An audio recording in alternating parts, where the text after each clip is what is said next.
ബഹുമാനപ്പെട്ട പ്രിൻസിപ്പൽ, വന്യ അധ്യാപകരെ, ഇവിടെ എത്തിയിരിക്കുന്ന പ്രിയപ്പെട്ട രക്ഷകർത്താക്കളെ, കന്യാസ്ത്രീയിൽ പഠിപ്പിക്കുന്ന സ്കൂളിൽ വരുന്നത് വലിയ സന്തോഷമുള്ള കാര്യമാണ്. എന്നെ 7ാം ക്ലാസ് വരെ പഠിപ്പിച്ചത് കന്യാസ്ത്രീകളാണ്, പ്രസംഗിക്കാൻ പഠിപ്പിച്ചത് കന്യാസ്ത്രീകളാണ്, ലേഖനം എഴുതാൻ പഠിപ്പിച്ച കന്യാസ്ത്രീകളാണ്. എൻ്റെ ഭാര്യയ്ക്കാണെങ്കിൽ 12ാം ക്ലാസ് വരെ ആ ഭാഗ്യം ലഭിച്ചു. അതുകൊണ്ട് അൽഫോൺസ സ്കൂളിൽ വരുന്ന വലിയ സന്തോഷമുള്ളൊരു അനുഭവമാണ്. രക്ഷകർത്താക്കൾ മനസ്സിലാക്കേണ്ട കാര്യങ്ങളെപ്പറ്റി നിരവധി ശാസ്ത്രീയമായ ഗ്രന്ഥങ്ങൾ രചിച്ച യുഗത്തിലാണ് നമ്മൾ ജീവിക്കുന്നത്. എന്നാൽ ആയിരക്കണക്കിന് വർഷത്തിന് മുമ്പ് വേദവ്യാസൻ മഹാഭാരതത്തിൽ പറഞ്ഞു, ഒരു നല്ല ഗുരുകുലം എന്ന് പറയുന്നത് ഒരു ത്രിവേണീ സംഗമം ആയിരിക്കണം എന്നാണ്. എന്ന് പറഞ്ഞാൽ അധ്യാപകനാകുന്ന ഗംഗയും വിദ്യാർത്ഥിയാകുന്ന യമുനയും ഒത്തുചേർന്നാൽ ഒരു ഗുരുകുലം ആവില്ല, ഒരു സ്കൂളാവില്ല. അവിടെ രക്ഷകർത്താവുന്ന സരസ്വതി വല്ലപ്പോഴൊക്കെ വന്നു ചേർന്നു. അങ്ങനെ PTA ഭംഗിയായിട്ട് ഫംഗ്ഷൻ ചെയ്യുമ്പോഴാണ് ഒരു ഗുരുകുലം അല്ലെങ്കിൽ ഒരു സ്കൂളായി തീരുന്നത് എന്നാണ്. ഇന്നത്തെ PTA യോഗം ഈ സ്കൂളിന് ഏറ്റവും അന്വർത്ഥമായ ഒരു കാര്യമാണ്. കുട്ടികളെ വളർത്തുമ്പോൾ അവർക്ക് 5 ഗുരുക്കന്മാരുണ്ടാവണം എന്നാണ് വേദവ്യാസൻ പറഞ്ഞത്. അതിലാദ്യത്തെ ഗുരു അമ്മയാണ്. ഒരു മനുഷ്യൻ്റെ അറിവുകൾ തുടങ്ങുന്നത് അമ്മ ആ കുട്ടി കൊടുക്കുന്ന അറിവെന്ന് പറഞ്ഞ ഫൗണ്ടേഷനിൽ നിന്നാണ്. രണ്ടാമത്തെ ഗുരു അച്ഛനാണ്. സമൂഹത്തിൽ ജീവിക്കാൻ അവനെ പഠിപ്പിക്കുന്ന സോഷ്യൽ ടീച്ചർ അച്ഛനാണ്. മൂന്നാമത്തെ ഗുരു ഗുരുകുലത്തിൽ ഗുരുവാണ്, സ്കൂളിലെ അല്ലെങ്കിൽ കോളേജിലെ ടീച്ചർ. നാലാമത്തെ ഗുരു പുരോഹിതൻ അല്ലെങ്കിൽ ജ്യേഷ്ഠൻ എന്ന് പറയുന്ന ആളാണ്, സന്മാർഗ്ഗം അവനെ പഠിപ്പിക്കുന്ന പുരോഹിതൻ. അഞ്ചാമത്തെ ഗുരുവിനെ പറ്റി പറഞ്ഞാൽ ഇവിടെ ഇരിക്കുന്ന സ്ത്രീകൾ വേദവ്യാസനോട് വഴക്കുണ്ടാക്കാൻ സാധ്യതയുണ്ട്. വേദവ്യാസൻ പറഞ്ഞു അഞ്ചാമത്തെ ഗുരു ഭർത്താവാണെന്നാണ്. ഭർത്താവിനെ ഗുരുവായി സ്വീകരിച്ചില്ലെങ്കിലും ഭർത്താക്കന്മാരുടെ ഗുരുക്കന്മാരാകാതിരിക്കാൻ ഭാഗ്യവാൻ ശ്രദ്ധിക്കാതെ അതിനെപ്പറ്റി എനിക്ക് പറയാനുള്ളൂ. പക്ഷേ നമ്മുടെ ഒരു കുഞ്ഞ് വളർന്ന് വലിയ ആളായി തീരണമെങ്കിൽ 4 ഗുരുക്കന്മാർ നല്ലതായിരിക്കണം. നല്ലൊരു അമ്മയുണ്ടാവണം, നല്ലൊരു അച്ഛനുണ്ടാവണം, നല്ല ടീച്ചേഴ്സ് പഠിപ്പിക്കുന്ന ഒരു സ്കൂളിലാണ് കുട്ടികൾ പഠിക്കേണ്ടത്. നാലാമതായി അവനെ മോറൽ മാൻ ആക്കാനുള്ള സന്മാർഗ ഉപദേശങ്ങൾ നൽകുന്ന വൈദികരുടെ സാന്നിധ്യം അവിടെ അത്യാവശ്യമാണ്. ഇതിൽ 3-4 ഗുരുക്കന്മാർക്ക് നല്ല ട്രെയിനിങ് ഉണ്ട്. ടീച്ചറാവണമെങ്കിൽ B.Ed പാസ്സാവണം, അല്ലെങ്കിൽ MA പാസ്സാവണം, നെറ്റ് പാസ്സാവണം, ഇങ്ങനെ കുറേ സംഗതികൾ. പുരോഹിതനാവണമെങ്കിൽ ഏറ്റവും കൂടുതൽ ട്രെയിനിങ്ങാണ്. 12 വർഷം ട്രെയിനിങ് ഉണ്ടെങ്കിലേ ഒരു കത്തോലിക്കാ സഭയിൽ ഒരു പുരോഹിതനാവുള്ളൂ. ഈ 1-2 ഗുരുക്കന്മാരെന്ന് പറഞ്ഞാൽ ഏറ്റവും പ്രധാനപ്പെട്ട ഗുരുക്കന്മാർക്ക് സാധാരണ ക്ലാസ്സുകളൊന്നും ലഭിക്കാറില്ല. നല്ല PTA മീറ്റിങ്ങിലാണ് അങ്ങനെയുള്ള ക്ലാസ്സുകൾ നടക്കേണ്ടത്. ഈ രംഗത്തുള്ള വിശ്വപ്രസിദ്ധമായ ചില പുസ്തകങ്ങളുണ്ട്. അതിലേറ്റവും ആധികാരികമായി അടുത്ത കാലത്ത് ഇറങ്ങിയ പുസ്തകമാണ് ചൈൽഡ് ഡെവലപ്മെൻറ്റ് എന്ന പുസ്തകം. എലിസബത്ത് ഹർലോക്ക് എന്നൊരു സ്ത്രീ 21 വർഷം വിവാഹം കഴിക്കാതെ കുട്ടികളെ വളർത്തുന്നതിനെ പറ്റിയുള്ള 1200 PhD തീസിസുകൾ സമാഹരിച്ച് എഴുതിയ പുസ്തകമാണ്.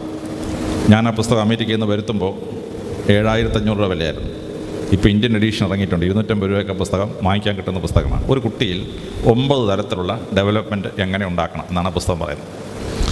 രണ്ടാമത്തെ വിശ്വപ്രസിദ്ധമായ പുസ്തകം 2000 ടിപ്സ് ടു ടീച്ചേഴ്സ്. അധ്യാപകർ, അമ്മ, അച്ഛൻ, ഗുരു ഉൾപ്പെടെ ഒരു കുട്ടിക്ക് ട്രെയിനിങ് കൊടുക്കുന്ന, ടീച്ചിങ് കൊടുക്കുന്ന അധ്യാപകർ അറിഞ്ഞിരിക്കേണ്ട 2000 ടെക്നിക്കുകളാണ്. വിശ്വപ്രസിദ്ധരായ 2 ശാസ്ത്രജ്ഞന്മാർ, ഒന്ന് നിക് പക്കാർഡ്, 2 ഫിൽ റൈസ്, അവർ 2 പേരും കൂടി എഴുതിയ പുസ്തകമാണ്. വിദേശത്ത് അതിന് 8000 വിലയായിരുന്നു. ഇപ്പോൾ TS പബ്ലിഷേഴ്സ് അത് 250 രൂപയ്ക്ക് ഇന്ത്യൻ മാർക്കറ്റിൽ ഇറക്കിയിട്ടുണ്ട്. ഈ രംഗത്തുള്ള ഏറ്റവും വിശ്വപ്രസിദ്ധമായ പുസ്തകം പാപ്പാളി എഴുതിയ ഹ്യൂമൻ ഡെവലപ്മെൻറ്റ് എന്ന പുസ്തകമാണ്. ഇങ്ങനെ നിരവധി പുസ്തകങ്ങൾ ഇറങ്ങിയിട്ടുണ്ട്. ഈ പുസ്തകങ്ങളിൽ നിന്ന് 1.5 മണിക്കൂർ കൊണ്ട് എന്തെല്ലാം കാര്യങ്ങളാണ് രക്ഷകർത്താക്കൾ അറിഞ്ഞിരിക്കേണ്ടത്. 19ാം നൂറ്റാണ്ടിൽ വിദ്യാഭ്യാസം എന്ന് പറഞ്ഞാൽ 3 R's എന്നാണ് എന്നെ വിളിച്ചത്. Reading, writing and arithmetic.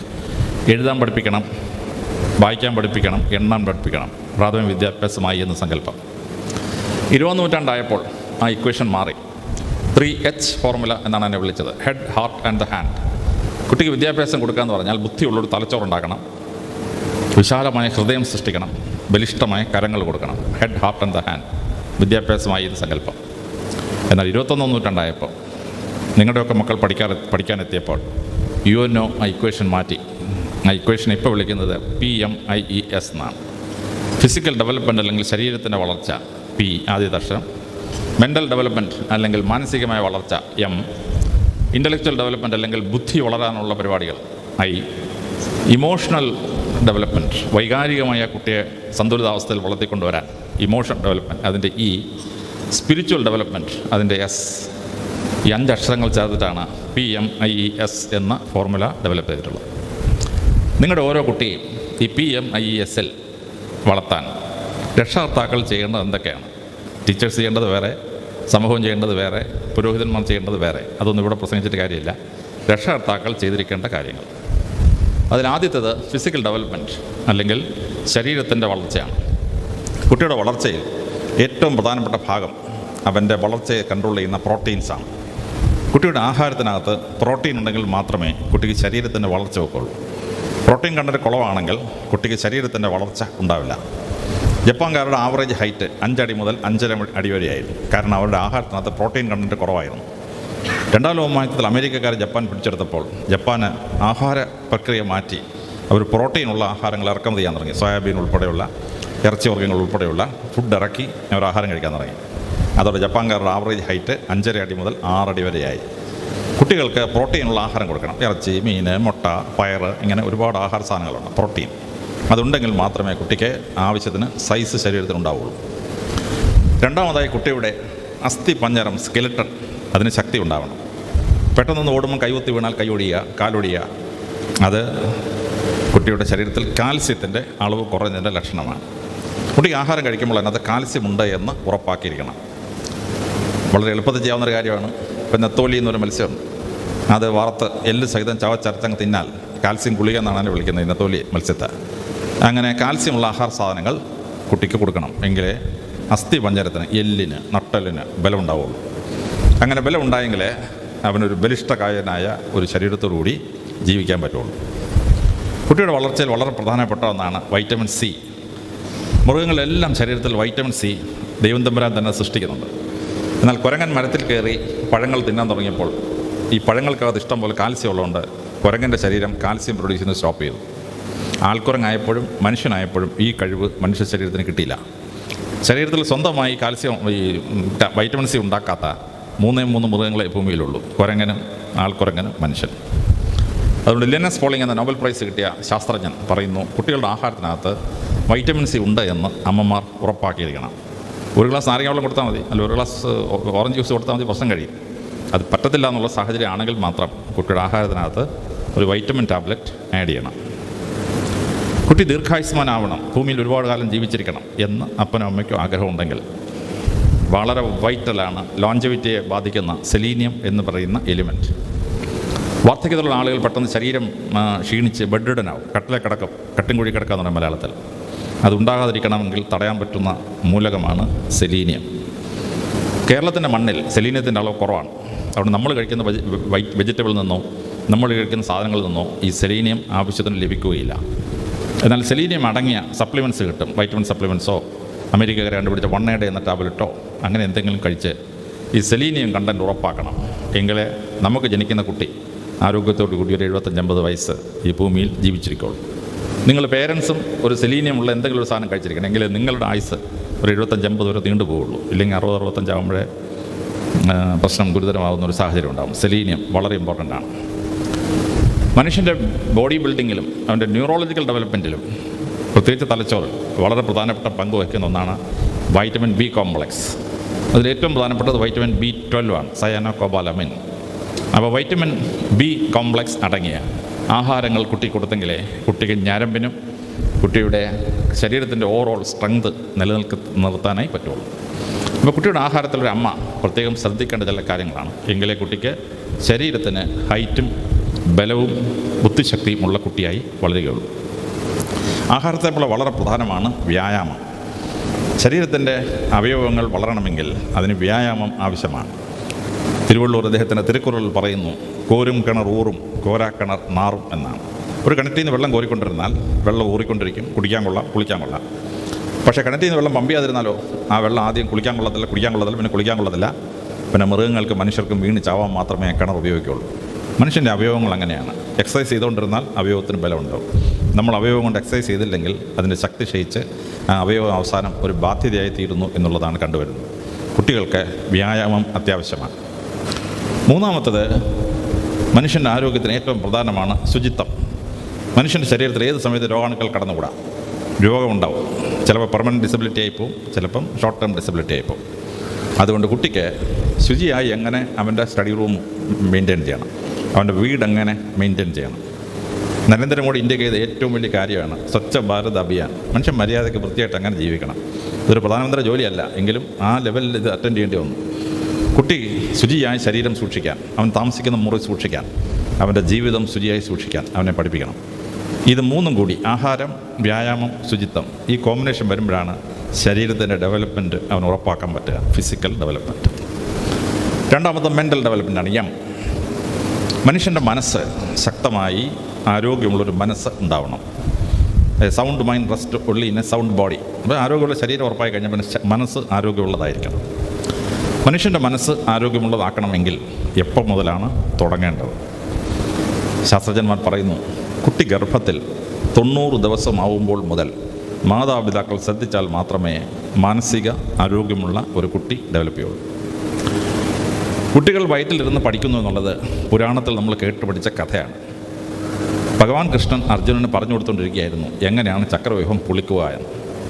കുറച്ച് കഴിഞ്ഞ് നോക്കിയപ്പോൾ അർജുൻ ഉറങ്ങുന്നു. പക്ഷേ ഒരു മൂളൽ കേൾക്കാം. എവിടെ നിന്നാണ് ഈ മൂളൽ വരുന്നത്? ശ്രദ്ധിച്ചപ്പോൾ ഭഗവാന് മനസ്സിലായി, പെങ്ങളുടെ വയറ്റിൽ നിന്നാണ് ഈ മൂളൽ കേൾക്കുന്നത്. ഭഗവാൻ പറഞ്ഞു, നീ ഈ പ്രായത്തിൽ ഇത്രയും പഠിച്ചാൽ മതി. ഭഗവാൻ പറച്ചിൽ നിർത്തി.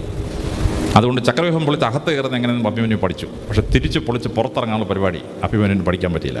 ചക്രവ്യൂഹത്തിനകത്ത് വിട്ട് അഭിമന്യു കൊല്ലപ്പെട്ടു എന്ന് മഹാഭാരതത്തിൽ പറയുന്ന കഥ. വേദപുസ്തകത്തിൽ പറയുന്നു, എലിശബ പുണ്യവതിയെ കാണാൻ വേണ്ടി കന്യാസ്ത്രീമറിയം പോയി. രണ്ടുപേരും ഗർഭിണികളായിരുന്നു. എലിശബ പുണ്യവതിയുടെ വയറ്റിലുണ്ടായിരുന്നു സ്നാപയോഹന്നാൻ, കന്യാസ്ത്രീമയുടെ വയറ്റിലുണ്ടായിരുന്നു യേശു ക്രിസ്തു. കന്യാസ്ത്രീമയുടെ ശബ്ദം കേട്ട ഉടനെ എലിശബ പുണ്യവതി പറയുകയാണ്, നിൻ്റെ ശബ്ദം എൻ്റെ കർണപുടങ്ങളിൽ പതിച്ചപ്പോൾ എൻ്റെ വയറ്റിൽ എൻ്റെ കുഞ്ഞ് തുള്ളിച്ചാടിയെന്നാണ്. അപ്പോൾ എക്സ്റ്റേണൽ സ്റ്റിമുലേക്ക് ഗർഭത്തിൽ കിടക്കുന്ന ഒരു കുഞ്ഞിന് റിയാക്ട് ചെയ്യാൻ പറ്റും എന്ന് വേദപുസ്തകം അസന്നിഗ്ധമായി പറഞ്ഞിരിക്കുകയാണ്. മലയാളികളായ നമുക്ക് ഇതിലും ശ്രദ്ധേയമായൊരു കഥയുണ്ട്. നമ്മൾ ഓണത്തിൻ്റെ കഥയിൽ ഓർക്കുന്ന മഹാനായ ചക്രവർത്തിയാണ് മഹാബലി ചക്രവർത്തി. ഈ മഹാബലി ചക്രവർത്തിയുടെ മുത്തച്ഛനായിരുന്നു പ്രഹ്ലാദൻ. പ്രഹ്ലാദൻ്റെ മകൻ വിരോചനൻ, വിരോചനൻ്റെ മകൻ മഹാബലി. ഈ പ്രഹ്ലാദൻ ജനിച്ച് വീണപ്പോഴേ നാരായണ നമ്മ നാരായണ നമ്മ എന്ന് പറഞ്ഞുകൊണ്ടാണ് ജനിച്ച് വീണത്. എന്തുകൊണ്ടാണ് ഈ കുട്ടി ജനിച്ച് വീണപ്പോഴേ നാരായണ നമ്മ എന്ന് പറഞ്ഞത്? ഇതിന് പുരാണങ്ങളുടെ എക്സ്പ്ലനേഷൻ ഉണ്ട്. പ്രഹ്ലാദൻ്റെ അച്ഛൻ ഹിരണ്യകശിപു ഹിരണ്യായ നമ്മ എന്ന് പ്രാർത്ഥിക്കാൻ പറഞ്ഞു. ദേവന്മാർക്ക് ഇഷ്ടപ്പെട്ടില്ല. ദേവന്മാരെന്ത് ചെയ്തു? ഹിരണ്യകശിപുവിൻ്റെ ഭാര്യ കയാതുവിനെ കിഡ്നാപ്പ് ചെയ്തു, തട്ടിക്കൊണ്ടുപോയി. എന്നിട്ട് ദേവന്മാരുടെ അമ്പലത്തിൽ കൊണ്ട് കെട്ടിയിട്ടു. 4 മാസം അസുരന്മാർ തപ്പി നടന്നു. എവിടെയാണ് ഈ കയാതു? ഒരു രക്ഷയില്ല. 4 മാസം കഴിഞ്ഞപ്പോൾ അവർക്ക് വിവരം കിട്ടി, ദേവന്മാരുടെ അമ്പലത്തിലുണ്ട് കയാതു. അവർ ദേവന്മാരുടെ അമ്മകളെ ആക്രമിച്ച് കയാതുവിനെ മോചിപ്പിച്ചുകൊണ്ട് പോയി. പക്ഷേ ഈ 4 മാസം കയാതു ദേവന്മാരുടെ അമ്പലത്തിൽ കിടന്നപ്പോൾ ദേവന്മാരുടെ അമ്പലത്തിൽ 24 മണിക്കൂറും നാരായണ നമ്മ നാരായണ നമ്മ നാരായണ നമ്മ സ്വോത്രം വന്നുകൊണ്ടിരിക്കുകയാണ്. ഇപ്പോൾ നമ്മൾ സ്വാമി ശരണം അയ്യപ്പ എന്നിപ്പം കേരളം മുഴുവൻ വിളിക്കുന്ന പോലെ അന്ന് നാരായണ നമ്മ കേട്ടുകൊണ്ടിരിക്കുകയാണ്. ഇത് വയറ്റിൽ കിടന്നുകൊണ്ട് ഈ പ്രഹ്ലാദൻ കേട്ടു. അങ്ങനെയാണ് പ്രഹ്ലാദൻ ജനിച്ച് വീണപ്പോഴേ നാരായണ നമ്മ എന്ന് പറഞ്ഞു എന്നാണ് പുരാണങ്ങളിൽ പറയുന്ന എക്സ്പ്ലനേഷൻ. പുരാണങ്ങൾ പറയുന്ന ഈ കഥകളൊക്കെ ശാസ്ത്രീയ സത്യമാണ് എന്ന് ഇന്ന് ശാസ്ത്രം തെളിയിച്ചിരിക്കുകയാണ്. ഓക്സ്ഫോർഡിൽ നടന്നൊരു ഗവേഷണത്തിൽ, ഓക്സ്ഫോർഡ് യൂണിവേഴ്സിറ്റി നടത്തിയ ഗവേഷണത്തിൽ, ഓരോ ഗർഭിണികൾ കിടക്കുന്ന മുറിയിൽ ഒരേ പാട്ട് തന്നെ വെച്ചുകൊണ്ടിരുന്നു. ഒരു പാട്ട്, വേറെ പാട്ട് കേൾപ്പിക്കുകയില്ല. ഗർഭിണി പ്രസവിച്ച് കഴിഞ്ഞ് കുഞ്ഞ് കരഞ്ഞാൽ ആ കുഞ്ഞ് വയറ്റിൽ കിടന്ന കാലത്ത് ആ മുറിയിൽ വെച്ചിരുന്ന പാട്ട് ഓൺ ചെയ്താൽ കുട്ടി കരച്ച് നിർത്തും. വേറെ ഏത് പാട്ട് ഓൺ ചെയ്താലും കുട്ടി കരച്ച് നിർത്തുകയില്ല. അപ്പോൾ വയറ്റിൽ കിടന്നുകൊണ്ട് ഈ കുഞ്ഞ് ഈ പാട്ട് കേട്ടിരുന്നു എന്ന് ശാസ്ത്രം തെളിയിച്ചു. ഇവിടെ ഇരിക്കുന്ന അമ്മമാരെ ശ്രദ്ധിച്ചിട്ടുണ്ടാവും, കുഞ്ഞ് കരഞ്ഞാൽ കുഞ്ഞിനെ ഇടത്തെ തോളിട്ടാൽ കുഞ്ഞ് കരച്ച് നിർത്തും, വലത്തെ തോളിട്ടാൽ കുഞ്ഞ് കരച്ച് നിർത്തുകയില്ല. കാരണം കുഞ്ഞ് വയറ്റിൽ കിടന്ന 10 മാസവും കുഞ്ഞ് കേൾക്കുന്നൊരു ശബ്ദം ഉണ്ടായിരുന്നു. അമ്മയുടെ ഹൃദയം ഇങ്ങനെ ടപ്പ് ടപ്പ് എന്നിരിക്കുന്ന ശബ്ദം, ഡയസ്റ്റോളിക് ആൻഡ് സിസ്റ്റോളിക് ടാപ്പ് ഇങ്ങനെ കേട്ട് ഇത് കേട്ടോണ്ടാണ് കുഞ്ഞ് ഉറങ്ങുന്നത്. പ്രസവിച്ച് വീണ ശേഷം കുഞ്ഞ് ആ ശബ്ദം കേട്ടിട്ടില്ല.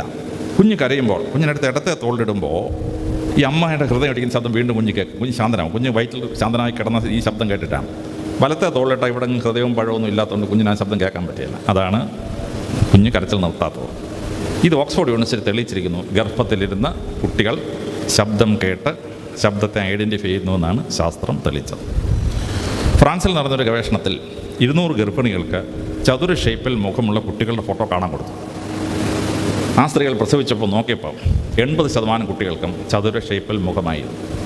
കുട്ടികളുടെ മുഖം അപ്പൻ്റെ അമ്മയുടെ മുഖത്തിൻ്റെ കൂട്ടിരിക്കും, പക്ഷേ അതിനൊരു ഷേപ്പ് വ്യത്യാസം ഈ അമ്മ കാണുന്ന പടം കുഞ്ഞിൻ്റെ ഗർഭത്തിലുള്ള കുഞ്ഞിനെ സ്വാധീനിക്കുന്നു എന്നാണ് കണ്ടെത്തിയത്. വേറെ 200 ഗർഭിണികൾ കൊടുത്ത് ത്രികോണാകൃതിയിൽ മുഖമുള്ള കുഞ്ഞുങ്ങളുടെ ഫോട്ടോ ആയിരുന്നു. ആ ഫോട്ടോ കണ്ടുകൊണ്ട് ഗർഭകാലം കഴിച്ചുകൊണ്ട് സ്ത്രീകൾ പ്രസവിച്ച കുട്ടികൾക്കൊക്കെ ഈ കുറുക്കൻ്റെ കൂട്ടിച്ചിരി മുഖം ത്രികോണാകൃതിയിൽ മുഖമുള്ള കുഞ്ഞുങ്ങളാണ് ജനിച്ചത്. കത്തോലിക്കാ സഭയിൽ ഒരു സ്ത്രീ ഗർഭിണിയായാൽ ആദ്യം ആ സ്ത്രീ ചെയ്യുന്നത് പള്ളിയിൽ പോയി കുമ്പസാരിച്ച് കുർബാന സ്വീകരിക്കും. എന്നിട്ട് വികാരിയച്ചനോട് പറയും, ഞാൻ ഗർഭിണിയാണ്. അപ്പോൾ കത്തോലിക്കാ സഭയിൽ വികാരിയച്ചന്മാർ ചെയ്യുന്നത് ഒരു ഉണ്ണി യേശുവിൻ്റെ ഫോട്ടോ എടുത്തു കൊടുക്കും. ഇത് കണ്ടുകൊണ്ട് ഗർഭകാലം കഴിച്ചു കൂട്ടാൻ പറയും. കാര്യം ഉണ്ണി യേശുവിൻ്റെ ഫോട്ടോ കണ്ടുകൊണ്ട് ഗർഭകാലം കഴിച്ചു കൂട്ടിയാൽ ഉണ്ണി യേശുവിനെ പോലെ ഉള്ള ഒരു കുട്ടി ഉണ്ടാവും എന്നാണ് കത്തോലിക്കാ സഭയുടെ അലിഖിതമായ വിശ്വാസം. ഇത് ശാസ്ത്രീയമായ ഒരു സത്യമായി ഇപ്പോൾ ശാസ്ത്രം തെളിയിച്ചിരിക്കുകയാണ്. ശാസ്ത്രം ഇപ്പോൾ കണ്ടുപിടിച്ച ഈ സംഭവം വേദപുസ്തകത്തിൽ ഉൽപ്പത്തി 39 അധ്യായത്തിൽ രേഖപ്പെടുത്തിയിട്ടുണ്ട്. യാക്കോബിന് കറുപ്പും വെളുപ്പുമുള്ള ആടുകൾക്ക് പാല് കൂടുതലാണെന്ന് കണ്ടു. അപ്പോൾ കറുപ്പും വെളുപ്പുള്ള ആടുകൾ എങ്ങനെ ഉണ്ടാക്കണം? നിങ്ങൾ ശ്രദ്ധിച്ചിട്ടുണ്ടാകും, സ്വിസ് ബ്രൗൺ പശു, കറുപ്പും വെളുപ്പുള്ള പശുവിന് പാല് കൂടുതലാണ്. സൂര്യപ്രകാശം ആഗിരണം ചെയ്യുന്നതുമായി ബന്ധപ്പെട്ടതാണ് ഈ പാല് പ്രൊഡക്ഷൻ കൂടാനുള്ള കാരണം. എങ്ങനെ ഈ കറുപ്പും വെളുപ്പുള്ള ആടിനെ ഉണ്ടാക്കും? യാക്കോബ് ഒരു ക്രൂഡ് ടെക്നോളജി പ്രയോഗിച്ചു. അന്ന് DNA മോളിക്കൂളൊന്നും കണ്ടെത്തിയിട്ടില്ല. അദ്ദേഹം ആടുകൾ കിടക്കുന്ന ആലയുടെ മുമ്പിൽ തൂണുകൾ നാട്ടി, കറുപ്പും വെളുപ്പും നിറത്തിൽ പെയിൻറ്റ് ചെയ്ത് തൂണുകൾ നാട്ടി. ഈ കറുപ്പും വെളുപ്പും നിറമുള്ള തൂണുകൾ കണ്ടുകൊണ്ട് ഇണചേരുകയും ഗർഭകാലം കഴിച്ചു കൂട്ടുകയും ചെയ്ത ആടുകൾക്ക് കറുപ്പും വെളുപ്പുള്ള ആട്ടിൻകുട്ടികളുണ്ടായി. അങ്ങനെ യാക്കോബിന് ഒരുപാട് പാല് കൂടുതൽ കിട്ടി. ഇത് ഉൽപ്പത്തി 39 അധ്യായത്തിൽ പറയുന്ന കഥയാണ്. ഇതാണ് ശാസ്ത്രം തെളിയിച്ചിരിക്കുന്നത്. ഗർഭകാലം നമ്മൾ എന്ത് കാണുന്നോ അത് നമ്മളെ സ്വാധീനിക്കുകയാണ്. അപ്പോൾ നല്ല വെളുപ്പുള്ള കുട്ടികളുണ്ടാവണമെന്ന് ആർക്കെങ്കിലും ആഗ്രഹം ഉണ്ടെങ്കിൽ ഒരു സായിപ്പിൻ്റെ ഫോട്ടോ ഇങ്ങനെ കണ്ടുകൊണ്ട് കിടക്കുക. അപ്പോൾ നല്ല വെളുപ്പുള്ള കുട്ടികളുണ്ടാവും. ആ ഫോട്ടോയിൽ കിടന്ന പോലുള്ള വെളുപ്പുള്ള കുട്ടികളുണ്ടാവും. അപ്പോൾ ഇത് ക്രൂഡ് സയൻസ് ആണെങ്കിലും ഇപ്പോൾ പ്യൂർ സയൻസായി തെളിയിക്കപ്പെട്ടിരിക്കുകയാണ്. ജർമ്മനിയിൽ നടന്നൊരു ഗവേഷണം ഉണ്ടായിരുന്നു. 200 ഗർഭിണികൾക്ക് ശാസ്ത്രജ്ഞന്മാരുടെ ജീവചരിത്രം ഗർഭകാലത്ത് വായിക്കാൻ കൊടുത്തു. ആ സ്ത്രീകൾ പ്രസവിച്ച കുട്ടികൾക്ക് അടുത്ത 30 വർഷം എന്ത് സംഭവിച്ചു അവർ കണ്ടെത്തി. ആ കുട്ടികളിൽ ഭൂരിപക്ഷവും ശാസ്ത്രജ്ഞന്മാരായി, ശാസ്ത്ര വിഷയങ്ങൾ മിടുക്കന്മാരായി, ശാസ്ത്ര വിഷയങ്ങൾ നല്ല മാർക്ക് കിട്ടി. അങ്ങനെ ശാസ്ത്രത്തിൽ അവർ പ്രഗത്ഭരായി. ഗർഭകാലത്ത് ശാസ്ത്രജ്ഞന്മാരുടെ ജീവചരിത്രം വായിച്ച അമ്മമാരുടെ മക്കൾക്ക് 200 ഗർഭിണികൾ കൊടുത്ത യുദ്ധവീരന്മാരുടെ ജീവചരിത്രങ്ങളാണ്. നെപ്പോളിയൻ്റെയും ഫെർണാണ്ട് ദ ഗ്രേറ്റിൻ്റെയും ജംഗിസ് ഖാൻ്റെ ഒക്കെ ജീവചരിത്രം വായിക്കാൻ കൊടുത്തു. യുദ്ധവീരന്മാരുടെ ജീവചരിത്രം വായിച്ച് ഗർഭകാലം കഴിച്ചുകൊണ്ട് സ്ത്രീകൾ പ്രസവിച്ച കുട്ടികളിൽ ഭൂരിപക്ഷവും പിൽക്കാലത്ത് പട്ടാളത്തിലും പോലീസിലും പോയി ചേർന്നു. ആ കാക്കിയോടൊരു ഭയങ്കര സ്നേഹം, ഈ ഗർഭകാലത്ത് അമ്മ വായിച്ച യുദ്ധവീരന്മാരുടെ യൂണിഫോമിനോട് ഒരു പ്രത്യേക സ്നേഹം ഉണ്ടായി എന്നാണ് കണ്ടെത്തിയത്. വേറൊരു 200 ഗർഭിണികൾക്ക് വായിക്കാൻ കൊടുത്തത് കത്തോലിക്കാ സഭയിലെ വിശുദ്ധന്മാരുടെ ജീവചരിത്രങ്ങളാണ്. കത്തോലിക്കാ സഭയിലെ വിശുദ്ധന്മാരുടെ ജീവചരിത്രം വായിച്ച കുട്ടികൾ, ഗർഭിണികൾ പ്രസവിച്ച കുട്ടികളിൽ ഭൂരിപക്ഷവും പിന്നെ അച്ഛന്മാരും കന്യാസ്ത്രീകളായി മാറി. ഗർഭകാലത്ത് വായിച്ച വിശുദ്ധന്മാരുടെ ആ ജീവചരിത്രം വയറ്റിൽ കിടന്ന കുഞ്ഞിനെ സ്വാധീനിച്ചു. സ്പിരിച്വലായിട്ട് അവർ അച്ഛന്മാരും കന്യാസ്ത്രീകളാവാൻ പോയി എന്നുള്ളതാണ്. ഗർഭകാലത്ത് അമ്മ എന്ത് വായിക്കുന്നുവോ കുഞ്ഞിനെ സ്വാധീനിക്കുന്നു എന്ന് ശാസ്ത്രജ്ഞന്മാർ കണ്ടെത്തിയിട്ടുണ്ട്. അതുകൊണ്ട് ഒരു സ്ത്രീ ഗർഭിണിയാണെന്ന് കണ്ടാൽ ആദ്യം ആ സ്ത്രീ ചെയ്യേണ്ടത് പോയി നല്ലൊരു കമ്പ്യൂട്ടർ കോഴ്സിന് ചേരണം. ഈ അമ്മയുടെ തലച്ചോറ് പ്രവർത്തിക്കണമെങ്കിൽ ചില ഹോർമോൺ എൻസൈംസൊക്കെ വേണം. അമ്മയുടെ തലച്ചോറിൽ കയറി ഇറങ്ങിയിട്ട് അമ്മയ്ക്ക് ബുദ്ധി ഉണ്ടാക്കുന്ന ഈ ഹോർമോൺ എൻസൈമും ബ്ലഡിൽ കൂടെ കറങ്ങി കുഞ്ഞിൻ്റെ തലച്ചോറി വയറ്റിനകത്ത് കയറി ഇറങ്ങി. അപ്പോൾ ഗർഭത്തിൽ കിടന്ന കുഞ്ഞിന് നല്ല ബുദ്ധിശക്തി ഉണ്ടാവും എന്നുള്ളതാണ്. പ്രസവിച്ച് കഴിഞ്ഞാൽ പരീക്ഷ ഒന്നും എഴുതിയാലും കുഴപ്പമൊന്നുമില്ല. പക്ഷേ 10 മാസം അടിച്ച് പുറത്ത് അങ്ങോട്ട് പഠിച്ചേക്കാമെങ്കിൽ ഗർഭത്തിലുള്ള കുഞ്ഞിന് പഠിക്കാൻ നല്ല ബുദ്ധി ഉണ്ടാവും. ഞാൻ ഗർഭത്തിൽ കിടന്ന 10 മാസവും എൻ്റെ അമ്മ B.Edന് പഠിക്കാൻ പോയി. അമ്മ B.Edന് ഈ 10 മാസം പഠിച്ച സമയത്ത് ഞാൻ വയറ്റിൽ കിടന്നുകൊണ്ട് ഇതിൻ്റെ ഒരു ചെറിയ എഫക്റ്റ് എനിക്ക് കിട്ടി. അതുകൊണ്ടാണ് എനിക്ക് ഡിഗ്രി പാസ്സാവാൻ IAS പാസ്സാവാനൊക്കെ പറ്റിയത്. ഗർഭകാലത്ത് അമ്മമാർ പഠിച്ചാൽ ഗർഭത്തിലുള്ള കുട്ടിക്ക് അസാധാരണ ബുദ്ധിശക്തി ഉണ്ടാവും എന്ന് ശാസ്ത്രം കണ്ടെത്തിയിരിക്കുകയാണ്. പല അമ്മമാരും ഇപ്പോൾ ഇങ്ങനെയല്ല. ഗർഭിണിയാക്കാൻ അയ്യോ എൻ്റെ അമ്മയെ വയ്യേ എന്ന് പറഞ്ഞൊരു ചരസര കയറി കിടന്നിട്ട് ടെലിവിഷൻ ഓൺ ചെയ്യും. അവിടെ മുഴുവൻ മമ്മൂട്ടി, മോഹൻലാൽ അടി, തൊഴി, വെടിവെപ്പ്, കരച്ചിൽ, പിടി, ഇതൊക്കെയാണ്. ഇങ്ങനെ സണ്ടി ചിത്രങ്ങളെല്ലാം കണ്ടുകൊണ്ട് ഗർഭകാലം കഴിച്ചു കൂട്ടിയാൽ നിങ്ങൾക്കുണ്ടാവുന്ന കുട്ടികൾ നല്ല റൗഡികളും ഗുണ്ടകളുമായി എന്നെപ്പോലുള്ള പോലീസ് ഉദ്യോഗസ്ഥന്മാർക്ക് ജോലി ഉണ്ടാക്കി വെക്കും. അതുകൊണ്ട് ഈ ഗർഭകാലത്ത് സണ്ടി ചിത്രങ്ങൾ കാണിക്കുന്ന അവസാനിപ്പിക്കുക. പുണ്യാത്മാക്കളുടെ ജീവചരിത്രം വായിക്കുക, പുണ്യഗ്രന്ഥങ്ങൾ വായിക്കുക, മഹാന്മാരുടെ ജീവചരിത്രം വായിക്കുക. അങ്ങനെ കഴിച്ചു കൂട്ടിയാൽ ഉണ്ടാവുന്ന കുട്ടികൾ വളരെ ബുദ്ധിശാലികളും പഠിക്കാൻ മിടുക്കലുമാവും എന്ന് ശാസ്ത്രം കണ്ടെത്തിയിരിക്കുകയാണ്. ഇനി ഗർഭം പൂർത്തിയാവുമ്പോൾ എങ്ങനെയാണ് ഈ കുഞ്ഞ് ജനിക്കുന്നതെന്നുള്ളത് കുഞ്ഞിൻ്റെ സ്വഭാവത്തെ സ്വാധീനിക്കുന്ന ഒരു സംഭവമാണ്. അമേരിക്കയിലും ഫ്രാൻസിലുമൊക്കെ സ്കൂളിൽ വിടുക, വെടിവെക്കുക, സാറന്മാരെ വെടിവെക്കുക, പിള്ളേരെ വെടിവെക്കുക, അക്രമ സംഭവങ്ങളിൽപ്പെട്ട കുട്ടികളെ അറസ്റ്റ് ചെയ്തു. എന്നിട്ട് അവരുടെ ബയോഡാറ്റ എടുത്ത് പഠിച്ചു. അപ്പോഴാണ് മനസ്സിലായത് 90% അക്രമം കാണിച്ച കുട്ടികളെല്ലാം വയറ് കയറി സിസേറിയനായി ജനിച്ച കുട്ടികളാണ്. കുട്ടി വയറ് കയറി ഇങ്ങനെ പുറത്തൊരു നോക്കുമ്പോൾ ആദ്യം ഒരു ഡോക്ടർ ഒരു കത്തിയും പിടിച്ചിരിക്കുകയാണ്. കത്തിയിൽ ഇങ്ങനെ അമ്മയുടെ രക്തം വീണുകൊണ്ടിരിക്കുകയാണ്. ഈ കത്തിയും രക്തം കൊണ്ടുകൊണ്ട് കുട്ടി ജനിച്ചാലേ കുട്ടി ഏത് കത്തി എടുക്കും, ആരെയും കുത്തും, കുട്ടിക്കൊരു പ്രശ്നമല്ല. കാര്യം കത്തിയും രക്തം കൊണ്ടുകൊണ്ടാണ് കുട്ടി ജനിച്ചത്. പിന്നെന്താ കുട്ടികളുടെ പ്രശ്നം? തലക്കടിച്ച് മനുഷ്യരെ കൊല്ലുന്ന റിപ്പർമാരുണ്ടായിരുന്നു. മുമ്പാണ് ജാക്ക് റിപ്പറെ അറസ്റ്റ് ചെയ്യാൻ പറ്റിയില്ല. ബാക്കി 8 അറസ്റ്റ് ചെയ്തു. അതിൽ 7 പേരും ഫോഴ്സപ്സ് ഡെലിവറി എന്ന് പറഞ്ഞ ഡെലിവറിയാണ്. പ്രസവിച്ച കുട്ടി പകുതി വഴിക്ക് വന്നപ്പം അമ്മയുടെ ജീവൻ പോകും. അതേസമയം അങ്ങനെ കുഞ്ഞിരുന്ന ഡോക്ടർമാർ കൊടിലിട്ട് ഇങ്ങനെ പിടിച്ച് പുറത്തിറക്കും കുട്ടിയാണ്. ഒരു 5 വയസ്സ് വരെ തലയ്ക്ക് ഇങ്ങനെ തപ്പിയാൽ ഈ കൊടിലിട്ട് പിടിച്ച പാട് കാണാം. തലയ്ക്ക് പരിക്ക് പറ്റി ജനിച്ച കുട്ടികൾക്കാണ് മറ്റുള്ളവരുടെ തലയ്ക്കിട്ട് അടിച്ച് പരിക്ക് പറ്റിക്കാനുള്ള ഒരു ഇൻട്രസ്റ്റ് ഉണ്ടായത്. അപ്പോൾ നല്ല സ്വഭാവമുള്ള കുട്ടി ഉണ്ടാവണമെങ്കിൽ നോർമൽ ഡെലിവറി ഉണ്ടായിരിക്കണം. ഞാനിതോടെ പറഞ്ഞെന്ന് ഇവിടുത്തെ മെറ്റർണിറ്റി ഹോസ്പിറ്റലുകാർ എന്നെ വെടിവെക്കും മിക്കവാറും. അവൻ്റെ വരുമാനം പകുതി പോകുന്ന പരിപാടിയാണ്, അതുകൊണ്ടാണ്. അപ്പോൾ ഇത് ഞാൻ ശാസ്ത്രജ്ഞന്മാർ പറയുന്നത് വല്ല സംശയം ഉണ്ടെങ്കിൽ നിങ്ങളുടെ വീട്ടിൽ വയറ് കീറിയെടുത്തൊരു കുട്ടിയും ഒരു നോർമൽ കുട്ടിയും ഉണ്ടെങ്കിൽ രണ്ടിനെ ഒന്ന് കമ്പയർ ചെയ്താൽ മതി. ആ വയറ് കീറിയെടുത്ത കുട്ടിയുണ്ടല്ലോ, ഗ്ലാസും തള്ളിയിട്ട് പൊട്ടിച്ച് അമ്മയുടെ വയറ്റത്തിൽ ഇടിയും കൊടുത്ത് ജനലിൽ കൂടെ ചാടി മേപ്പൊട്ട് കയറി ഒരൊറ്റ പോക്കാണ്. നേരെ ചൊവ്വേ ജനിച്ച കുട്ടിയുണ്ടല്ലോ, മര്യാദയ്ക്ക് അവിടെ നിന്ന് വായിക്കോ പഠിക്കോ എന്തെങ്കിലും ശാന്തനായിട്ട് അവിടെ ഇരുന്നുള്ളൂ, ഒരു കുഴപ്പം ആ കുട്ടി ഉണ്ടാക്കിയത്. ഇത് പ്രസവിക്കുന്ന സമയത്ത് സ്വഭാവം രൂപീകരിക്കുന്നതിൻ്റെ ഫാക്ടറാണ്. ഒരു കുട്ടി ജനിച്ചു കഴിഞ്ഞാൽ ആ കുട്ടിയുടെ മാനസികമായ വളർച്ച, ബ്രെയിനിൻ്റെ ഫോർമേഷൻ 12 വയസ്സ് വരെ മാത്രമേ നടക്കുകയുള്ളൂ. 7ാം ക്ലാസ്സിൽ പഠിക്കുന്നത് വരെ. അത് കഴിഞ്ഞ് കുഞ്ഞിനെ നന്നാക്കാൻ പോയാലേ കാര്യമായിട്ടൊന്നും ചെയ്യാൻ പറ്റില്ലെന്ന് ശാസ്ത്രജ്ഞന്മാർ. ഒരു കുട്ടി ജനിക്കുമ്പോൾ ഒരു ടേപ്പ് എടുത്ത് കുട്ടിയുടെ തലയൊട്ടി അളന്നാൽ അത് 31 മുതൽ 33 സെൻറ്റിമീറ്റർ ചുറ്റളവാകും. കുട്ടിക്ക് 3 വയസ്സാകുമ്പോൾ അതേ ടേപ്പ് വെച്ച് വീണ്ടും അളന്നാൽ അത് 36 മുതൽ 39 സെൻറ്റിമീറ്റർ ചുറ്റളവായിരിക്കും. കുട്ടിക്ക് 7 വയസ്സാകുമ്പോൾ അതേ ടേപ്പ് വെച്ച് അളന്നാൽ അത് മിക്കവാറും 46 മുതൽ 49 സെൻറ്റിമീറ്റർ ചുറ്റളവായിരിക്കും. കുട്ടിക്ക് 12 വയസ്സാകുമ്പോൾ അതേ ടേപ്പ് വെച്ച് വീണ്ടും അളന്നാൽ അത് 51 മുതൽ 56 സെൻറ്റിമീറ്റർ ചുറ്റളവായിരിക്കും. പിന്നെ ഈ തലയോട്ടി ഉണ്ടാക്കപ്പെട്ടിട്ടുള്ള 8 എല്ലുകളുണ്ട്. അത് കോൺക്രീറ്റ് സെറ്റ് ചെയ്യുന്ന സെറ്റ് ചെയ്യും. പിന്നെ തലച്ചോറ് വളരുകയില്ല, ബുദ്ധിശക്തി വളരുകയില്ല, ഓർമ്മശക്തി വളരുകയില്ല. 95% ഓവർ. ഒരു 5% വരെ പിന്നുണ്ട്, 95% ഓവറാണ്. പിന്നെ ഒരു 100 കൊല്ലം കഴിഞ്ഞ് 112 വയസ്സുള്ളപ്പോൾ ആ കുട്ടിയുടെ തലയോട്ടി അളന്നാൽ 12 വയസ്സിൽ അളന്നപ്പോൾ 56 സെൻറ്റിമീറ്റർ, 112 വയസ്സിൽ അളക്കുമ്പോഴും ആ 56 സെൻറ്റിമീറ്റർ ഉണ്ടാവുള്ളൂ. പിന്നെ വളർത്തിയൊന്നും ഉണ്ടാകത്തില്ല.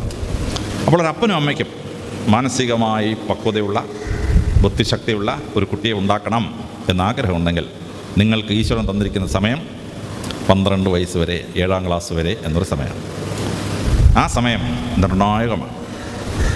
നമ്മളൊക്കെ വീട്ടിൽ ജനിച്ചിട്ട് നമ്മളൊന്നൊരു കുട്ടിയെ വീട്ടിലുണ്ടെന്ന് വല്യപ്പനൊക്കെ നമ്മളെ റെക്കഗ്നൈസ് ചെയ്ത് ഏതാണ്ട് ഈ 12 വയസ്സിൽ. അതുവരെ നമ്മളൊന്നും വീട്ടിലെ -7 ആണ്. അവിടെ ആർക്കും ബോധറേഷനോ നമ്മളെ. പക്ഷേ ഇന്ന് ശാസ്ത്രം വളർന്നിരിക്കുകയാണ്. നിങ്ങളുടെ മുമ്പിൽ ഈ ശാസ്ത്രം പറയുകയാണ് 12 വയസ്സ് വരെ മാത്രമേ സമയമുള്ളൂ. ഈ സമയത്ത് കുട്ടിയെ മാനസികമായി വളർത്തണമെങ്കിൽ മാതാപിതാക്കൾ ചില കാര്യങ്ങൾ പ്രത്യേകമായി അറിഞ്ഞിരിക്കേണ്ടതാണ്. എന്താണ് ഒരു കുഞ്ഞിൻ്റെ തലച്ചോറിൻ്റെ ബുദ്ധിശക്തി അല്ലെങ്കിൽ മാനസിക ബലം? നമ്മുടെ തലച്ചോറ് ഉണ്ടാക്കപ്പെട്ടിരിക്കുന്നത് ന്യൂറോൺസ് കൊണ്ടാണ്. ഒരു മനുഷ്യൻ്റെ തലച്ചോറിൽ 60,000 ദശലക്ഷം ന്യൂറോൺസ് ഉണ്ട്. ഒരു ന്യൂറോണിന് 50 മുതൽ 2000 വരെ ശാഖ ഉണ്ടാവും. ഒരു ന്യൂറോണിനൊരു സെൻസേഷണൽ കിട്ടിക്കഴിഞ്ഞാൽ ന്യൂറോൺ ഇങ്ങനെ ഇളകി ആടും. ഈ ശാഖകൾ ഇങ്ങനെ ഇളകി ആടുമ്പോൾ വേറൊരു ന്യൂറോണിൻ്റെ ശാഖയുമായി കൂട്ടിമുട്ടാൻ പറ്റിയാൽ കോൺക്രീറ്റ് സെറ്റ് ചെയ്യുന്നത് സെറ്റ് ചെയ്യും. ഇതാണ് സിനാപ്സിസ് എന്ന് ശാസ്ത്രജ്ഞന്മാർ പറയുന്നത്. ഒരു സിനാപ്സ് ഒരിക്കൽ സെറ്റ് ചെയ്ത് കഴിഞ്ഞാൽ മരണം വരെ അങ്ങനെ ഇരിക്കും. ഒരു ന്യൂറോണിന് 1000 ശാഖ ഉണ്ടാവുകയും 1000 ശാഖയ്ക്കും സിനാപ്സ് കിട്ടുകയും ചെയ്താൽ ആ ന്യൂറോൺ 100% ബുദ്ധിയുള്ള ന്യൂറോണാണ്.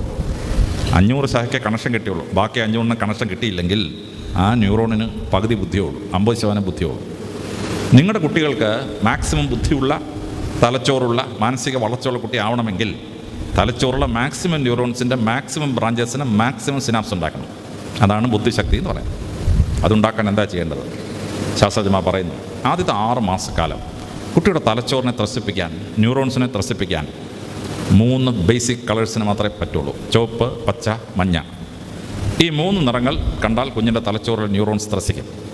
ഒരു മനുഷ്യന് പ്രായപൂർത്തിയായാൽ 3.5 ലക്ഷം നിറങ്ങളെ തിരിച്ചറിയാൻ പറ്റും. 3.5 ലാക്ക് കളേഴ്സിനെ തിരിച്ചറിയാൻ പറ്റും. പക്ഷേ ആദ്യത്തെ 6 മാസക്കാലം 3 നിറങ്ങളെ മാത്രമേ പറ്റുള്ളൂ. അതുകൊണ്ട് കുട്ടി കിടക്കുന്ന ബെഡ്റൂമിൽ തോരണങ്ങൾ കൊണ്ട് കെട്ടണം. മേളിൽ ചുവപ്പ്, പച്ച, മഞ്ഞ. വിൻഡോ കട്ടണം, ഡോർ കട്ടണം, ചുവപ്പ്, പച്ച, മഞ്ഞ നിറങ്ങളാക്കണം. കുഞ്ഞിനെ എടുക്കാൻ പോകുമ്പോൾ അമ്മ പ്ലെയിൻ സാരി കൊടുത്തുകൊണ്ട് പോകരുത്. ചുവപ്പ്, പച്ച, മഞ്ഞ നല്ല ഇടകലർന്ന സാരിയും ബ്ലൗസ് കൊടുത്തുകൊണ്ട് പോകും. അമ്മയെ കാണുമ്പോൾ കുഞ്ഞിൻ്റെ ആ നിറങ്ങളെല്ലാം കുഞ്ഞിങ്ങനെ ശ്രദ്ധിച്ചിട്ട് കുഞ്ഞിൻ്റെ ന്യൂറോൺസ് ഇളകി ആടും. കുഞ്ഞിനെ വേലക്കാരി എടുക്കാൻ സാധ്യത ഉണ്ടെങ്കിൽ വേലക്കാരിക്ക് 3 സെറ്റ് സാരിയും ബ്ലൗസും വാങ്ങിച്ചു കൊടുക്കുക. ചുവപ്പ്, പച്ച, മഞ്ഞ. ഭർത്താക്കന്മാരെയൊക്കെ വാങ്ങിച്ചു കൊടുപ്പിച്ചുള്ളത് പിന്നെ അത് വേറെ കുഴപ്പമാവും. നിങ്ങളങ്ങ് വാങ്ങിച്ചു കൊടുത്തേക്കാം. ചുവപ്പ്, പച്ച, മഞ്ഞ 3 നിറങ്ങൾ. അപ്പോൾ വേലക്കാരി കുഞ്ഞിനെ എടുക്കുമ്പോഴൊക്കെ കുഞ്ഞിൻ്റെ തലച്ചോറ് ഇങ്ങനെ ത്രസിക്കും, ന്യൂറോൺസ് ഇളകി ആടും, സിനാപ്സ് ഉണ്ടാവും, കുഞ്ഞിന് ബുദ്ധിശക്തി വർദ്ധിക്കും. ചുവപ്പ്, പച്ച, മഞ്ഞ എന്ന 3 ബേസിക് കളേഴ്സ് കാണിച്ചാൽ 6 മാസം കഴിഞ്ഞാൽ 1 വയസ്സാകുന്നത് വരെ ന്യൂറോൺസ് ത്രസിക്കുന്നത് പ്രകാശം കാണുമ്പോഴാണ്. ഹനുമാൻ പണ്ട് ജനിച്ച ഉടനെ സൂര്യഭഗവാനെ പിടിച്ച് തിന്നാൻ പോയിരുന്നൊരു കഥ പുരാണം നിങ്ങൾ കണ്ടിട്ടുണ്ടാവും. കുട്ടികൾക്ക് ഈ പ്രകാശത്തോട് ഒരു ആകർഷണമാണ്. മെഴുകുതിരി കത്തിച്ച് വെച്ചാൽ കയറി ആ മെഴുകുതിരി പിടി കത്തുകയാണെങ്കിൽ ചെയ്യുന്ന വിളക്കുകൾ ഉണ്ടാക്കിയിട്ടുണ്ട്. ക്രിസ്മസ് കഴിയുമ്പോൾ നമ്മളൊരു തലമാരിക്കകത്ത് പൂട്ടി വെച്ചളയും.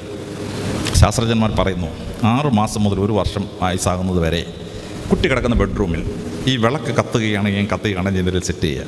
കുഞ്ഞ് ഈ വിളക്ക് കത്തുകയാണെങ്കിൽ ചെയ്യുന്നത് ഇങ്ങനെ വാച്ച് ചെയ്തുകൊണ്ടിരിക്കുക. കുഞ്ഞിൻ്റെ തലച്ചോറിലെ ന്യൂറോൺസ് ഇളകി ആടും, സിനാപ്സ് ഉണ്ടാവും, തലച്ചോറിന് അസാധാരണ ബുദ്ധിശക്തി ഉണ്ടാവും. 1 വയസ്സ് തൊട്ട് 1.5 വയസ്സ് വരെ ചലിക്കുകയും ശബ്ദിക്കുകയും ചെയ്യുന്ന കളിപ്പാട്ടങ്ങൾ കൊടുക്കണം. ഈ ചലനത്തെ മോണിറ്റർ ചെയ്യുന്നത് മുഖത്തുള്ള 2 കണ്ണുകളാണ്. ശബ്ദത്തെ മോണിറ്റർ ചെയ്യുന്നത് തലയുടെ 2 സൈഡിലുള്ള 2 ചെവികളാണ്. ചലനവും ശബ്ദവും മോണിറ്റർ ചെയ്യണമെങ്കിൽ കണ്ണും ചെവിയും തലച്ചോറ് മുഴുവൻ ഇൻവോൾവാണ്. അപ്പോൾ ചെണ്ട അടിച്ചുകൊണ്ട് വന്ന് കുരങ്ങനോ കോക്കൊന്ന് ശബ്ദം ഉണ്ടാക്കുന്നത് താറാവോ ബക്കറ്റിനകത്ത് ഓടുന്ന ബോട്ടോ ഇങ്ങനെയുള്ള കളിപ്പാട്ടം വാങ്ങിച്ചു കൊടുക്കണം. കളിപ്പാട്ടം വാങ്ങിച്ചു കൊടുത്ത് കഴിയുമ്പോൾ കുഞ്ഞി ചലനവും ശബ്ദവും ഇങ്ങനെ മോണിറ്റർ ചെയ്യും. തലച്ചോറ് ആക്റ്റീവ് ആവും. അപ്പോൾ തലച്ചോറിനകത്ത് സിനോപ്സ് ഉണ്ടാവും. കുഞ്ഞിന് അസാധാരണ ബുദ്ധി ഉണ്ടാവും. ഞങ്ങളുടെയും ചെറുപ്പകാലത്ത് ഇങ്ങനെയുള്ള കളിപ്പാട്ടമൊന്നും കിട്ടത്തില്ലായിരുന്നു. ഞങ്ങളൊരു വെള്ളക്ക എടുക്കും, ഒരു ഈർക്കിൽ വളച്ച് വെക്കും, 2 ഈർക്കിൽ ഇടയ്ക്കൂടെ കയറ്റും, കിറുകിറാന്നിങ്ങനെ കറക്കൊണ്ടിരിക്കും. അതിനും ചലനവും ശബ്ദമുണ്ട്. അതുകൊണ്ടാണ് ഞങ്ങളുടെയൊക്കെ തലച്ചോറ് വളർന്നത്. ഇപ്പം എന്താണ്, നിങ്ങളുടെ മക്കളുടെ കാലം എത്തിയപ്പോഴേക്കും ശാസ്ത്രം വളർന്നു. ഇന്ന് 5 രൂപ മുതൽ 5 ലക്ഷം രൂപ വരെ കളിപ്പാട്ടം കിട്ടും. കംപ്ലീറ്റ് റെയിൽവേ സ്റ്റേഷൻ നമ്മുടെ പഠനമുറയ്ക്ക് അത് സെറ്റ് ചെയ്യാൻ പറ്റും 5 ലക്ഷം രൂപയ്ക്ക്. ഇതാണ് ശാസ്ത്രയുഗം. തിരുവനന്തപുരത്ത് കളിപ്പാട്ടി എന്നൊരു കടയുണ്ട്. ഏത് സാധനം ഓർഡർ ചെയ്താലും 2 ആഴ്ച കൊണ്ട് യൂറോപ്പിൽ നിന്ന് അമേരിക്കയിൽ നിന്ന് വരുത്തി തരും. ചലനവും ശബ്ദവുമുള്ള കളിപ്പാട്ടങ്ങൾ ബുദ്ധിശക്തി വളരാൻ മനസ്സിൻ്റെ വളർച്ചയ്ക്ക് വളരെ അത്യാവശ്യമാണ്. 1.5 വയസ്സ് തൊട്ട് 2.5 വയസ്സ് വരെ കുട്ടിയുടെ മാനസിക വളർച്ചയ്ക്ക് 4 കാര്യങ്ങൾ മാതാപിതാക്കൾ ചെയ്തു കൊടുത്തിരിക്കേണ്ടതാണ്. അതിലാദ്യത്തേത് പൊട്ടുന്ന കളിപ്പാട്ടങ്ങളാണ്. പൊട്ടാത്ത കളിപ്പാട്ടം കൊണ്ട് ബുദ്ധി വളരുകയില്ല. പൊട്ടുന്ന കളിപ്പാട്ടം കൊണ്ടേ ബുദ്ധി വളരുകയുള്ളൂ. ചില അമ്മമാർ കളിപ്പാട്ടം വാങ്ങിച്ച് അലമാരി വെച്ച് പൂട്ടും. കുട്ടികളോട് ചെയ്യാവുന്ന ഏറ്റവും വലിയ ദ്രോഹമാണ്. കുഞ്ഞ് അലമാരുടെ മുമ്പിൽ നിന്ന് വായു വെള്ളം ഒലിപ്പിച്ചുകൊണ്ട് കളിപ്പാട്ടം ഇങ്ങനെ നോക്കിക്കൊണ്ടിരിക്കും. കുഞ്ഞിന് കളിപ്പാട്ടം കളിക്കാൻ കൊടുക്കാത്ത അമ്മമാരെ ആ കുഞ്ഞ് പിൽക്കാലത്ത് ചെവിക്കലിന് അടിക്കും എന്ന് ശാസ്ത്രജ്ഞന്മാർ. കുട്ടിയുടെ മനസ്സിലേക്ക് ഊർന്നിറങ്ങുന്ന അൺഫുൾഫിൽഡ് ഡിസയേഴ്സ്, പൂർത്തീകരിക്കാനാകാത്ത ആ ആഗ്രഹങ്ങൾ അമ്മയോടും അച്ഛനോടുള്ള വൈരാഗ്യമായിട്ട് ഫോം ചെയ്യും. ആ കുട്ടി പിൽക്കാലത്ത് അച്ഛൻ്റെ അമ്മയുടെ ശത്രുവായി പെരുമാറും. അടി പറ്റിയില്ലെങ്കിൽ ഭാഗ്യമെന്ന് മാത്രം വിചാരിച്ചാൽ മതി. കളിപ്പാട്ടം വാങ്ങിച്ചില്ലെങ്കിൽ വാങ്ങിക്കണ്ട. കളിപ്പാട്ടം വാങ്ങിച്ചാൽ കുഞ്ഞിന് കളിക്കാൻ കൊടുക്കണം, കളിക്കാതെ മാറ്റി വെക്കാൻ പാടില്ല. അപ്പോൾ പൊട്ടുന്ന കളിപ്പാട്ടമുണ്ട്, പൊട്ടാത്ത കളിപ്പാട്ടമുണ്ട്. തെർമോ സെറ്റിംഗ് പ്ലാസ്റ്റിക് ഉണ്ട്, മറ്റേ പ്ലാസ്റ്റിക് ഉണ്ട്, അല്ലെങ്കിൽ റബ്ബറുണ്ട്. പൊട്ടാത്ത കളിപ്പാട്ടം കൊണ്ട് ഗുണമില്ല, പൊട്ടുന്ന കളിപ്പാട്ടം കൊണ്ട് മാറ്റമില്ല. കുഞ്ഞൻ കളിപ്പാട്ടം വെച്ച് കളിക്കും, താഴെ വീണ് പൊട്ടും. പൊട്ടിക്കഴിഞ്ഞാൽ ആ കളിപ്പാട്ടം ഒരു പേപ്പറിൽ പൊതിഞ്ഞ് സൂക്ഷിക്കണം. 2.5 വയസ്സാവുമ്പോൾ അമ്മയും കുഞ്ഞും കൂട്ടിരുന്ന്, അല്ലെങ്കിൽ അപ്പനും കുഞ്ഞും കൂട്ടിരുന്ന് ആ കളിപ്പാട്ടം റിപ്പയർ ചെയ്യണം. എൻ്റെ വീട്ടിൽ ഞാനും ഭാര്യയ്ക്കും ജോലിയാണ്. ഞാനെന്ത് ചെയ്തു, ഒരു സൈക്കിൾ വർക്ക്ഷോപ്പുകാരനെ വിളിച്ചു. 75 രൂപ പെർ ഡേ അവന് കൊടുക്കും. അവൻ വന്നിരുന്ന് ഈ കുഞ്ഞിൻ്റെ കൂട്ടിരുന്ന് കളിപ്പാട്ടം റിപ്പയർ ചെയ്യും. അങ്ങനെ കളിപ്പാട്ടം റിപ്പയർ ചെയ്ത് കാണിച്ച കുട്ടി ബിടെക്കിന് അവസാനം ഫസ്റ്റ് റാങ്ക് ആയിരുന്നു യൂണിവേഴ്സിറ്റിയിൽ. ഇതാണ് കളിപ്പാട്ടം പൊട്ടിച്ചിട്ടത് റിപ്പയർ ചെയ്യിപ്പിക്കുക എന്നുള്ളതിൻ്റെ അഡ്വാൻറ്റേജ്. അങ്ങനെ കളിപ്പാട്ടം പൊട്ടി റിപ്പയർ ചെയ്ത് കഴിഞ്ഞാൽ അത് കാണുന്ന കുട്ടി പിൽക്കാലത്ത് വലിയൊരു ശാസ്ത്രജ്ഞനോ ഒരു എഞ്ചിനീയറോ ഒരു IAS ഓഫീസറോ ഒരു ഒറിജിനൽ തിങ്കറോ ആയി മാറും എന്ന് ശാസ്ത്രജ്ഞന്മാർ. രണ്ടാമതായി കുട്ടികൾ കൊടുക്കേണ്ടത് ചിത്രങ്ങളാണ്. ചിത്രങ്ങൾ കുഞ്ഞിങ്ങനെ കൈവച്ച് കളിക്കും, ചിത്രം കീറിക്കഴിഞ്ഞാൽ കുഞ്ഞിനെ തള്ളിക്കളയരുത്. ആ ചിത്രങ്ങൾ പേപ്പറിൽ പൊതിഞ്ഞ് സൂക്ഷിക്കണം. 2.5 വയസ്സാവുമ്പോൾ അമ്മയും കുഞ്ഞും കൂടി ഇരുന്ന് പേപ്പറിൻ്റെ മറുവശത്ത് സെലോറ്റേപ്പ് പൊട്ടിച്ച് ചിത്രം പുനഃസ്ഥാപിക്കണം. എത്രത്തോളം ചിത്രങ്ങൾ പുനഃസ്ഥാപിക്കുന്നോ അത്രത്തോളം നിങ്ങളുടെ കുഞ്ഞു പിൽക്കാലത്ത് വലിയൊരു കലാകാരനായിത്തീരും. ഒരു മൈക്കലാഞ്ചലോയോ ഒരു യേശുദാസോ ഒരു S ജാനകിയോ ഒക്കെ ആയിത്തീരാനുള്ള സാധ്യത വർദ്ധിക്കുന്നു എന്ന് ശാസ്ത്രജ്ഞന്മാർ. മൂന്നാമതായി കുട്ടികൾ കൊടുക്കേണ്ടത് ബലൂണുകളാണ്. ബലൂൺ കൊടുത്തു കളയരുത്. ബലൂണിൻ്റെ പുറത്ത് ചിത്രങ്ങളുള്ള ബലൂൺ കൊടുക്കണം. ബലൂൺ വീർപ്പിച്ച് കുട്ടികളെ കൊടുക്കരുത്. കുട്ടിയുടെ മുമ്പിൽ വെച്ച് കാറ്റടിച്ച് അവനെ വീർപ്പിക്കണം. ബലൂണിൻ്റെ പുറത്തുള്ളത് മുട്ടത്തലേൻ്റെ തലയാണ്. ബലൂൺ ഇങ്ങനെ വീർക്കുമ്പോൾ മുട്ടത്തലേൻ്റെ തല ഇങ്ങനെ വീർത്ത് വരും, തലമുടിയൊക്കെ ഇങ്ങനെ പൊങ്ങി വരും. കുഞ്ഞത് ഇങ്ങനെ കണ്ടുകൊണ്ടിരിക്കും. ബലൂൺ കുഞ്ഞിന് മുമ്പ് വെച്ച് വീർപ്പിച്ചിട്ട് കുഞ്ഞിൻ്റെ കയ്യിലോട്ട് കൊടുക്കണം. കുഞ്ഞതിട്ട് ഇങ്ങനെ തട്ടും. കുറച്ച് കഴിയുമ്പം ടപ്പെന്നൊരു പൊട്ടും. അപ്പൻ വലിയ ഓയിൽ ചിരിക്കും. അപ്പനറിയത് പൊട്ടും സാധനമാണ്. കുഞ്ഞ് വലിയ ഓയിൽ കരയും. വല്യപ്പനും ശുശ്രൂഷിക്കുന്ന കുഞ്ഞിന് തോന്നണം. അങ്ങനെ മുത്തശ്ശനെയും ശുശ്രൂഷിക്കുന്നത് ഈ കുഞ്ഞ് എത്ര സമയം കാണുന്നുവോ അത്രത്തോളം ആ കുഞ്ഞ് പിൽക്കാലത്ത് മഹാനായൊരു ഡോക്ടറോ ഒരു ഫ്ലോറൻസ് നൈറ്റിംഗേലോ ഒക്കെ തീരാനുള്ള സാധ്യത ഉണ്ടെന്ന് ശാസ്ത്രജ്ഞന്മാർ. അല്ലാതെ മുത്തപ്പന് തൊഴിയും കൊടുത്തിട്ട് മോനെ ഡോക്ടർ ആവാന്ന് വെച്ചാൽ ഡോക്ടർ ആവില്ല, ഒരു കമ്പൗണ്ടർ ആവില്ല. പല അപ്പന്മാരും വീട്ടിൽ വരുമ്പോൾ അമ്മയോട് ചോദിക്കും, അപ്പനും പട്ടിക്കും ചോറ് കൊടുത്തു നോക്കി. അപ്പനും പട്ടി ഒരു റാങ്ക, രണ്ടും ചോറ് കൊടുത്തു നോക്കി. അപ്പനും പട്ടിക്കും ചോറ് കൊടുത്തു ചോദിക്കുന്ന വീടുകളിൽ ഒരു ഡോക്ടർ ഉണ്ടാവാൻ പോകുന്നില്ല, ഒരു നേഴ്സും ഉണ്ടാവില്ല. ശാസ്ത്രജ്ഞന്മാർ പറയുന്നു, മുത്തപ്പനെയും മുത്തശ്ശിയും അച്ഛനും അമ്മയും ശുശ്രൂഷിക്കുന്ന വീടുകളിൽ മാത്രമേ നല്ല സ്വഭാവമുള്ള ഡോക്ടർമാർ ഉണ്ടാവുകയുള്ളൂ. കുഞ്ഞിൻ്റെ ഓറിയേഷൻ ഡെവലപ്പ് ചെയ്യുന്ന കാലം. 2.5 വയസ്സ് തൊട്ട് 3 വയസ്സ് വരെ കുഞ്ഞിൻ്റെ മനസ്സിൻ്റെ പ്രധാനപ്പെട്ട ഒരു കാലഘട്ടമാണ്. കമ്പാരറ്റീവ് അനാലിറ്റിക്കൽ പവർ, മെമ്മറി തുടങ്ങുന്ന കാലഘട്ടമാണ്. പണ്ഡിതന്മാരുടെ വലിയ ക്വാളിറ്റിയാണ് ഒന്നിനെയും മറ്റൊന്നിനോട് താരതമ്യപ്പെടുത്തി മനസ്സിലാക്കാനുള്ള കഴിവ്. ഈ കഴിവുള്ളൊരു കുട്ടിക്ക് MBBS പാസ്സാകാൻ പറ്റുള്ളൂ. ഈ കഴിവുള്ള കുട്ടിക്ക് എഞ്ചിനീയറിംഗ് പാസ്സാകാൻ പറ്റുള്ളൂ. ഈ കഴിവുള്ള കുട്ടിക്ക് IAS പരീക്ഷ പാസ്സാകാൻ പറ്റുള്ളൂ. ഈ കഴിവുള്ള കുട്ടിക്ക് ഒരു PhD തീസിസ് എഴുതാൻ പറ്റുള്ളൂ. അപ്പോൾ ഈ കഴിവ് എങ്ങനെയാണ് കുട്ടികൾ ഉണ്ടാക്കുക? ശാസ്ത്രജ്ഞന്മാർ പറയുന്നു, കുട്ടിയെ യാത്ര ചെയ്യാൻ കൊണ്ടുപോകണം കാറിൽ. Travel is education. കുട്ടി പോകുമ്പോൾ രണ്ട് ചക്രമുള്ള വണ്ടി, സൈക്കിൾ പോവും, 3 ചക്രമുള്ള ഓട്ടോറിക്ഷ പോവും, 4 ചക്രമുള്ള കാർ പോവും, 8 ടയറുള്ള ലോറി പോവും, 18 ടയറുള്ള ലോറി പോവും. കുട്ടി ഇങ്ങനെ വൈവിധ്യം മനസ്സിലാക്കും. ഒരാൾ കറുത്തിരിക്കുന്നു, വേറൊരാൾ വെളുത്തിരിക്കുന്നു, വേറൊരാൾ മഞ്ഞ നിറം, വേറൊരാൾ ചുമന്ന നിറം. ഇങ്ങനെ മനുഷ്യൻ്റെ വൈവിധ്യങ്ങൾ. ഒരാൾ 6 അടി പൊക്കം, ഒരാൾ 4 അടി പൊക്കം, വേറൊരുത്തൻ 2 അടി പൊക്കമുള്ള 6 മുണ്ടൻ. കുട്ടി വൈവിധ്യങ്ങളെ ഇങ്ങനെ കണ്ടിട്ട് അതിനെ തലച്ചോറിലേക്ക് സ്വാംശീകരിക്കും. ആ കമ്പാരിസൺ കുട്ടിയുടെ തലച്ചോറിലേക്ക് എത്തും. രണ്ടാമത് കുട്ടിയെ മൃഗശാലയിൽ കൊണ്ടുപോകണം. മൃഗശാലയിൽ കൊണ്ടുപോകുമ്പോൾ കുട്ടിയുടെ പുസ്തകത്തിനകത്ത് കുരങ്ങൻ എന്ന് പറഞ്ഞൊരു കുരങ്ങൻ്റെ പടമുണ്ട്. മൃഗശാലയിൽ ചെല്ലുമ്പം 20 തരം കുരങ്ങന്മാരാണ്. കുഞ്ഞ് ഈ കുരങ്ങനെ ആ കുരങ്ങുന്നു, ആ കുരങ്ങനെ ഈ കുരങ്ങുന്നു, ഉറാങ്കുട്ടാൻ എങ്ങനെയാണ്, ചിമ്പൻസീൻ എങ്ങനെയാണ്, മറ്റേ അടുത്ത കുരങ്ങനുള്ള വ്യത്യാസം. ഇത് കുഞ്ഞിങ്ങനെ കമ്പയർ ചെയ്യും.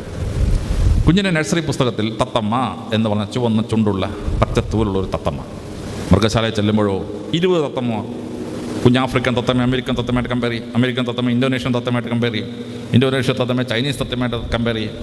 ആ കമ്പാരറ്റീവ് പവർ ഇതാണ് കുട്ടിക്ക് അറിവിൻ്റെ മേഖലകൾ പിടിച്ചു കയറി വലിയ ഡിഗ്രികളെടുത്ത് വലിയ നിലകളിൽ എത്തിച്ചേരാൻ അവസരം കിട്ടുക. ഇത് ശ്രദ്ധേയമായി ചെയ്യേണ്ട കാലമാണ് 2.5 വയസ്സ് തൊട്ട് 3 വയസ്സ് വരെ. 3 വയസ്സാവുമ്പോൾ നമ്മളൊരു സ്കൂളിലേക്ക് കൊണ്ടുപോവുക. LKG UKG. ആ കൊണ്ടുപോകുമ്പോൾ നിങ്ങൾ ശ്രദ്ധിക്കേണ്ട ഒരു കാര്യമുണ്ട്. 12 വയസ്സിലെ മാത്രമേ മനുഷ്യൻ്റെ തലച്ചോറ് വളരുള്ളൂ. പക്ഷേ ഒരു മനുഷ്യൻ ആരായിത്തീരും നിശ്ചയിക്കുന്ന കാലഘട്ടം ഏതാണ്? ശാസ്ത്രജ്ഞന്മാർ പറയുന്നു 3 വയസ്സ് മുതൽ 7 വയസ്സ് വരെയാണ് ഒരു കുഞ്ഞ് ഭൂമിയിൽ ആരായിത്തീരണം. അവൻ ആൽബർട്ട് ഐൻസ്റ്റൈൻ ആവണമോ, അവൻ പണ്ഡിറ്റ് ജവഹർലാൽ നെഹ്റു ആവണമോ, അവൻ വീരപ്പനാവണോ എന്നൊക്കെ തീരുമാനിക്കുന്ന കാലഘട്ടം. LKG UKG സ്റ്റാൻഡേർഡ് 1 സ്റ്റാൻഡേർഡ് 2 ഇത് 4 എണ്ണമാണ് ദ മോസ്റ്റ് ഡിസൈസീവ് പീരീഡ്. അല്ലാതെ അവൻ കോളേജിൽ കയറിയിട്ട് ഒന്നും ചെയ്യാൻ പറ്റില്ല. LKG UKG standard 1 standard 2. അവിടെ ചെല്ലുമ്പോൾ നഴ്സറി സ്കൂളിലെ ടീച്ചർ കുട്ടിയോട് നഴ്സറി റൈംസ് പഠിപ്പിക്കും. ഈ നഴ്സറി റൈംസ് എല്ലാം ബ്രിട്ടീഷ് ചരിത്രമാണ്. Pussycat pussycat where have you been? I have been to London to look at the queen. ആരാണ് ഈ പുസിക്കാറ്റ്? എലിസബത്ത് രാജ്ഞിയെ പ്രേമിച്ചിരുന്ന വാട്ടർ റാലി എന്ന് പറയുന്ന ഡ്യൂക്ക് ഓഫ് സ്പെൻസറാണ്. വാട്ടർ റാലിക്ക് ആണുങ്ങളുടെ ശബ്ദമല്ല, കീ എന്നാണ് ശബ്ദം. അതുകൊണ്ട് ആളുകൾ കളിയാക്കി വിളിച്ചതാണ് പുസിക്കാറ്റ്. ഈ വാട്ടർ റാലി എലിസബത്ത് രാജ്ഞിയെ പ്രേമിച്ചിരുന്നു എന്നായിരുന്നു അവൻ്റെ ക്ലെയിം. പക്ഷേ എലിസബത്ത് രാജ്ഞി അവനെ കല്യാണം കഴിച്ചില്ല. അങ്ങനെ വിവാഹം കഴിക്കാതെ സൂര്യൻ അസ്തമിക്കാത്ത ബ്രിട്ടീഷ് സാമ്രാജ്യത്തിന് അടിത്തറയിട്ടു എലിസബത്ത് രാജ്ഞി. ആ ത്യാഗോജ്വലമായ ജീവിതം പഠിപ്പിക്കാൻ വേണ്ടിയാണ് pussycat pussycat where have you been? വാട്ടർ റാലി നീ എവിടെ പോയി?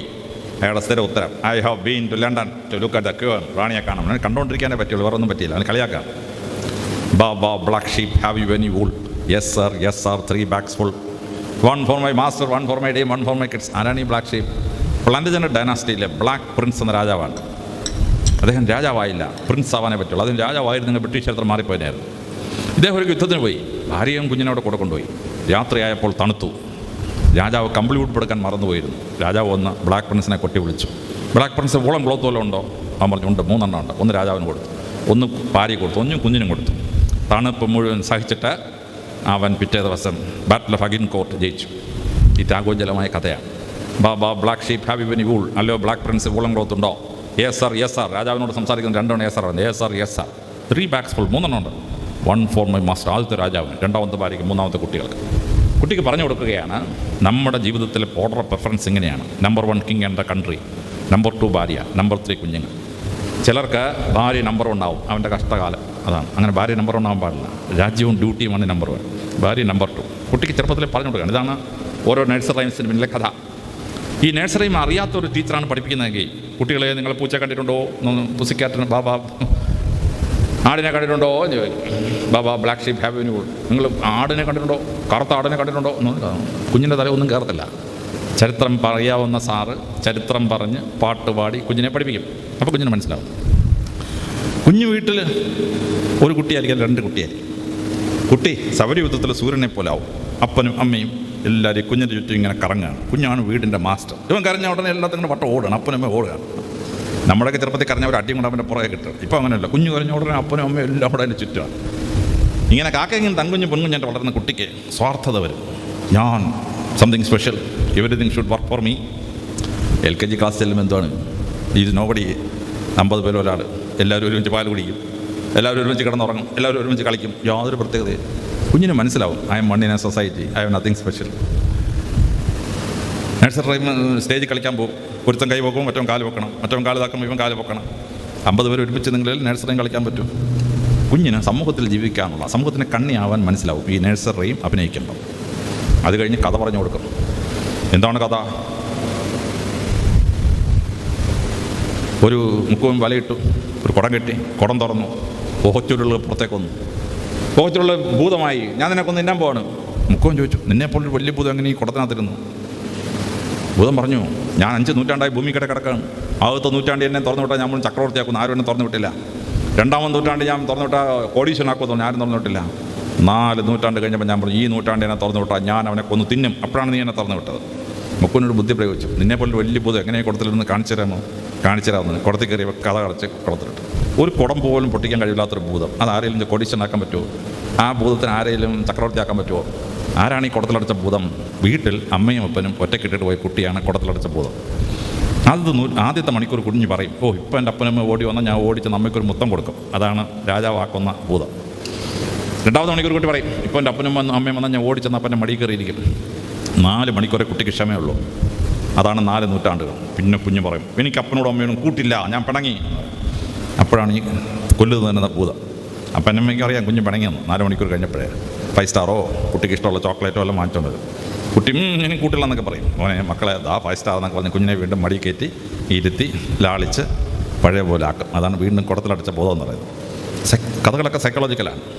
കുഞ്ഞിനോട് പഞ്ചാന്തത പറഞ്ഞു കൊടുക്കും. എന്താണ് പഞ്ചാന്തത കഥ? കാട് ഭരിക്കുന്ന ഒരു സിംഹം, കാടിനെ തന്നെ സൈസ് കൊണ്ട് വരട്ടുന്ന ആന, കൊച്ചു മൃഗങ്ങളെ അടിക്കുകയും കടിക്കുകയും ചെയ്യുന്ന ഒരു പുലി, അതിന് നടുക്കൊരു ചെറിയ കുറുക്കൻ. കുഞ്ഞ് ഈ കഥ വീട്ടിലേക്ക് മാറ്റും. കാട് ഭരിക്കുന്ന സിംഹമാണ് വീട് ഭരിക്കുന്ന അച്ഛനാണ് സിംഹം.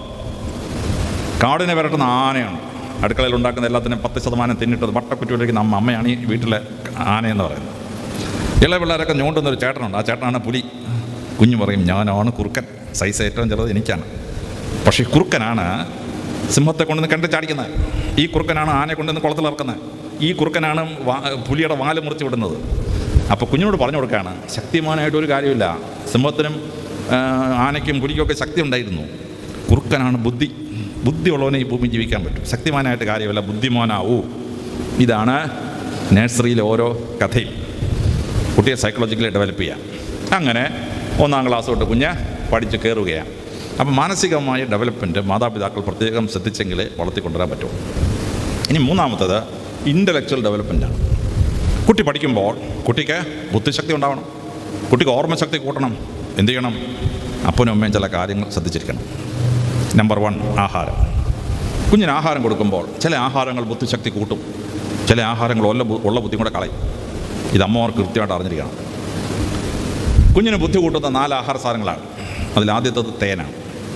രാവിലെ ഒരു 9 മണിയാകുമ്പോൾ കുഞ്ഞിന് 1/2 സ്പൂൺ തേൻ കൊടുത്താൽ ഉച്ച വരെ ക്ലാസ്സിൽ പഠിപ്പിക്കുന്നതൊക്കെ കുഞ്ഞിൻ്റെ തലച്ചോറ് ബ്ലോട്ടിംഗ് പേപ്പർ മഷി വലിച്ചെടുക്കുന്ന പോലെ വലിച്ചെടുക്കും.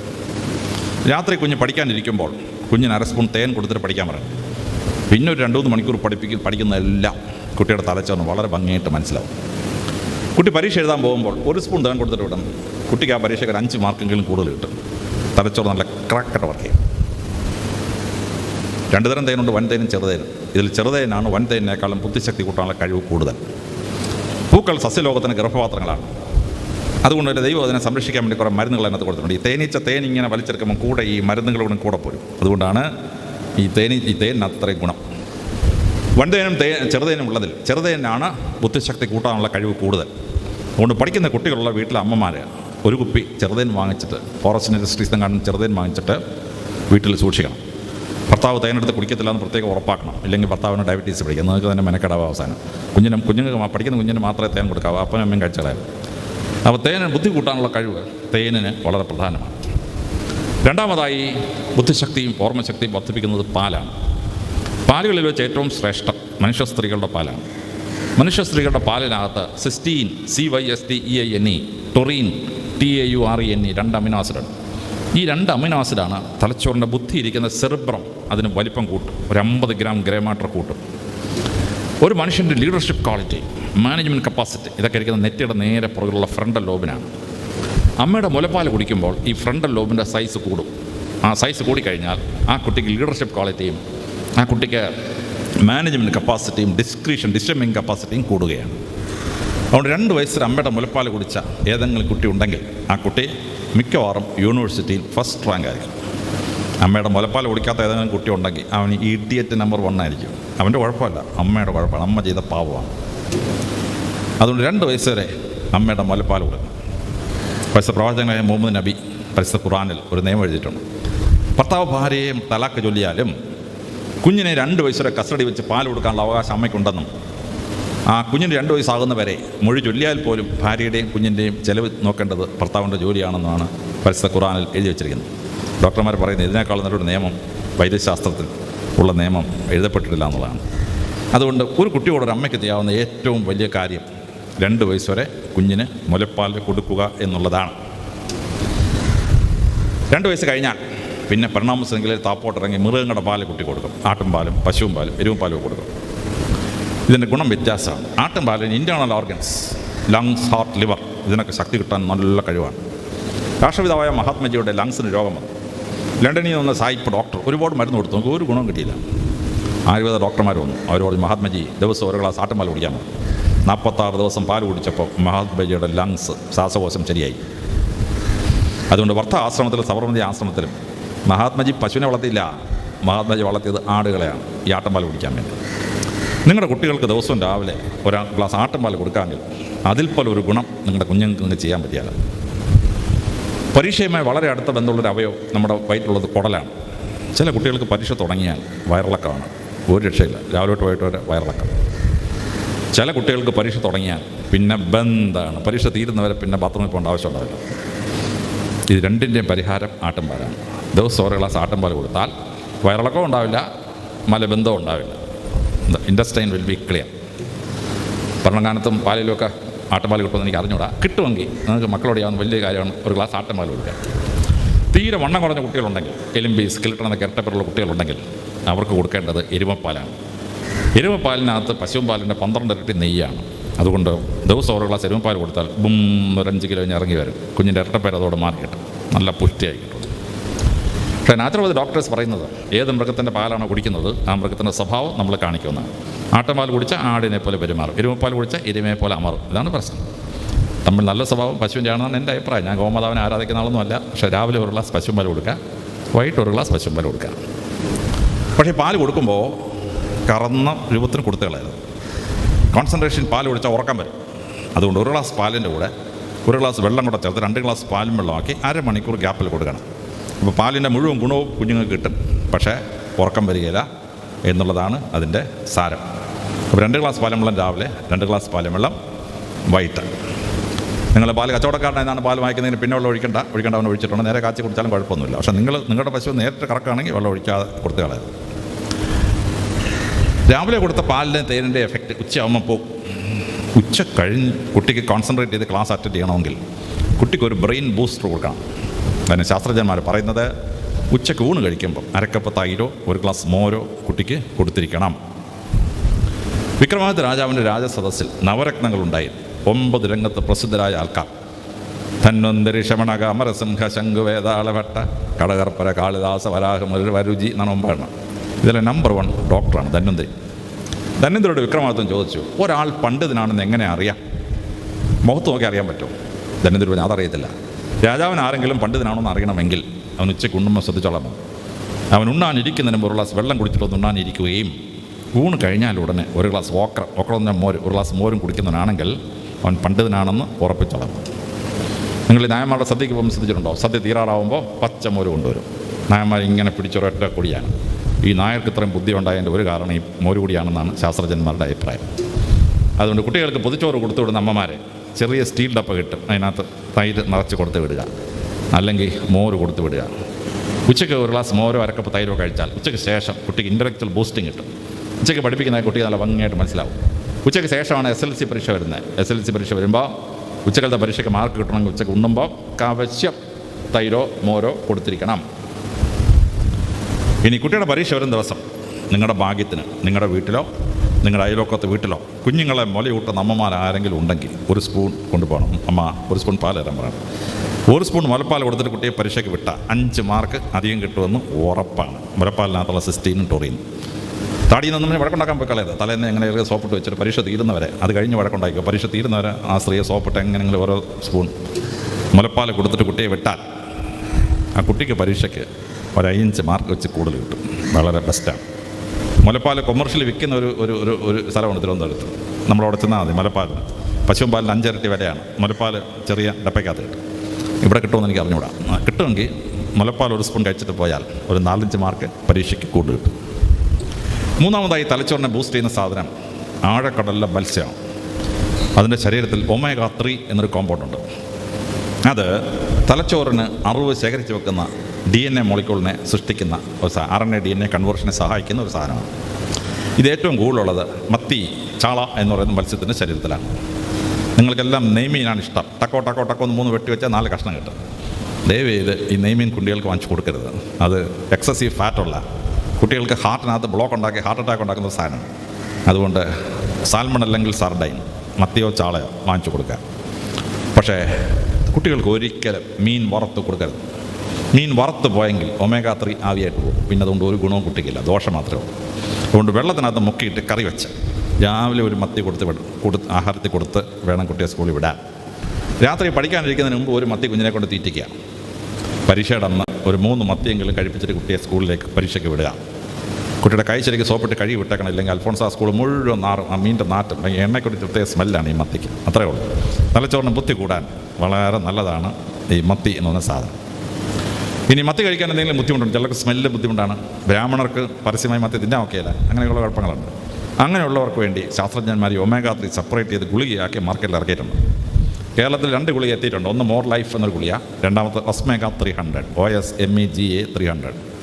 13 രൂപ വിലയാണ് ആ ഗുളികയ്ക്ക്. പക്ഷേ SLC 10ാം ക്ലാസ്സിലെ പരീക്ഷയ്ക്ക് വരുമ്പം പരീക്ഷ നടന്ന് രാവിലെ ഒരു ഗുളിക കൊടുത്തിട്ട് വേണം കുട്ടിയെ പരീക്ഷയ്ക്ക് വിടാൻ. ആ പരീക്ഷ കുട്ടിക്ക് വളരെ ഭംഗിയായിട്ട് എഴുതാൻ കഴിയുന്നതാണ്. 4മതായിട്ട് തലച്ചോറിന് നല്ല ബുദ്ധി ഉണ്ടാക്കുന്നൊരു സാധനം ചെറുപയറാണ്. മലയാളികൾ എന്തുകൊണ്ടാണ് ആദ്യം 100% സാക്ഷരരായത്? ശാസ്ത്രജ്ഞന്മാർ പറയുന്നു, രാവിലെ മലയാളികൾ പുട്ടും പയറും കഴിക്കും. അപ്പോൾ ഒരു സെറ്റ് പയർ കുഞ്ഞിൻ്റെ വയറ്റിൽ പോകും. രണ്ടാമത് സന്ധ്യയാകുമ്പം കഞ്ഞിയും പയറും കഴിക്കും. രണ്ടാമത് കുറച്ച് പയറാകത്തിയാൽ നല്ല ബുദ്ധിശക്തി ഉണ്ടാവും. പഠിക്കുന്ന കുട്ടികൾക്ക് ചെറുപയർ പുഴുങ്ങിയോ തോരൻ വെച്ചോ എങ്ങനെ കൊടുക്കണം.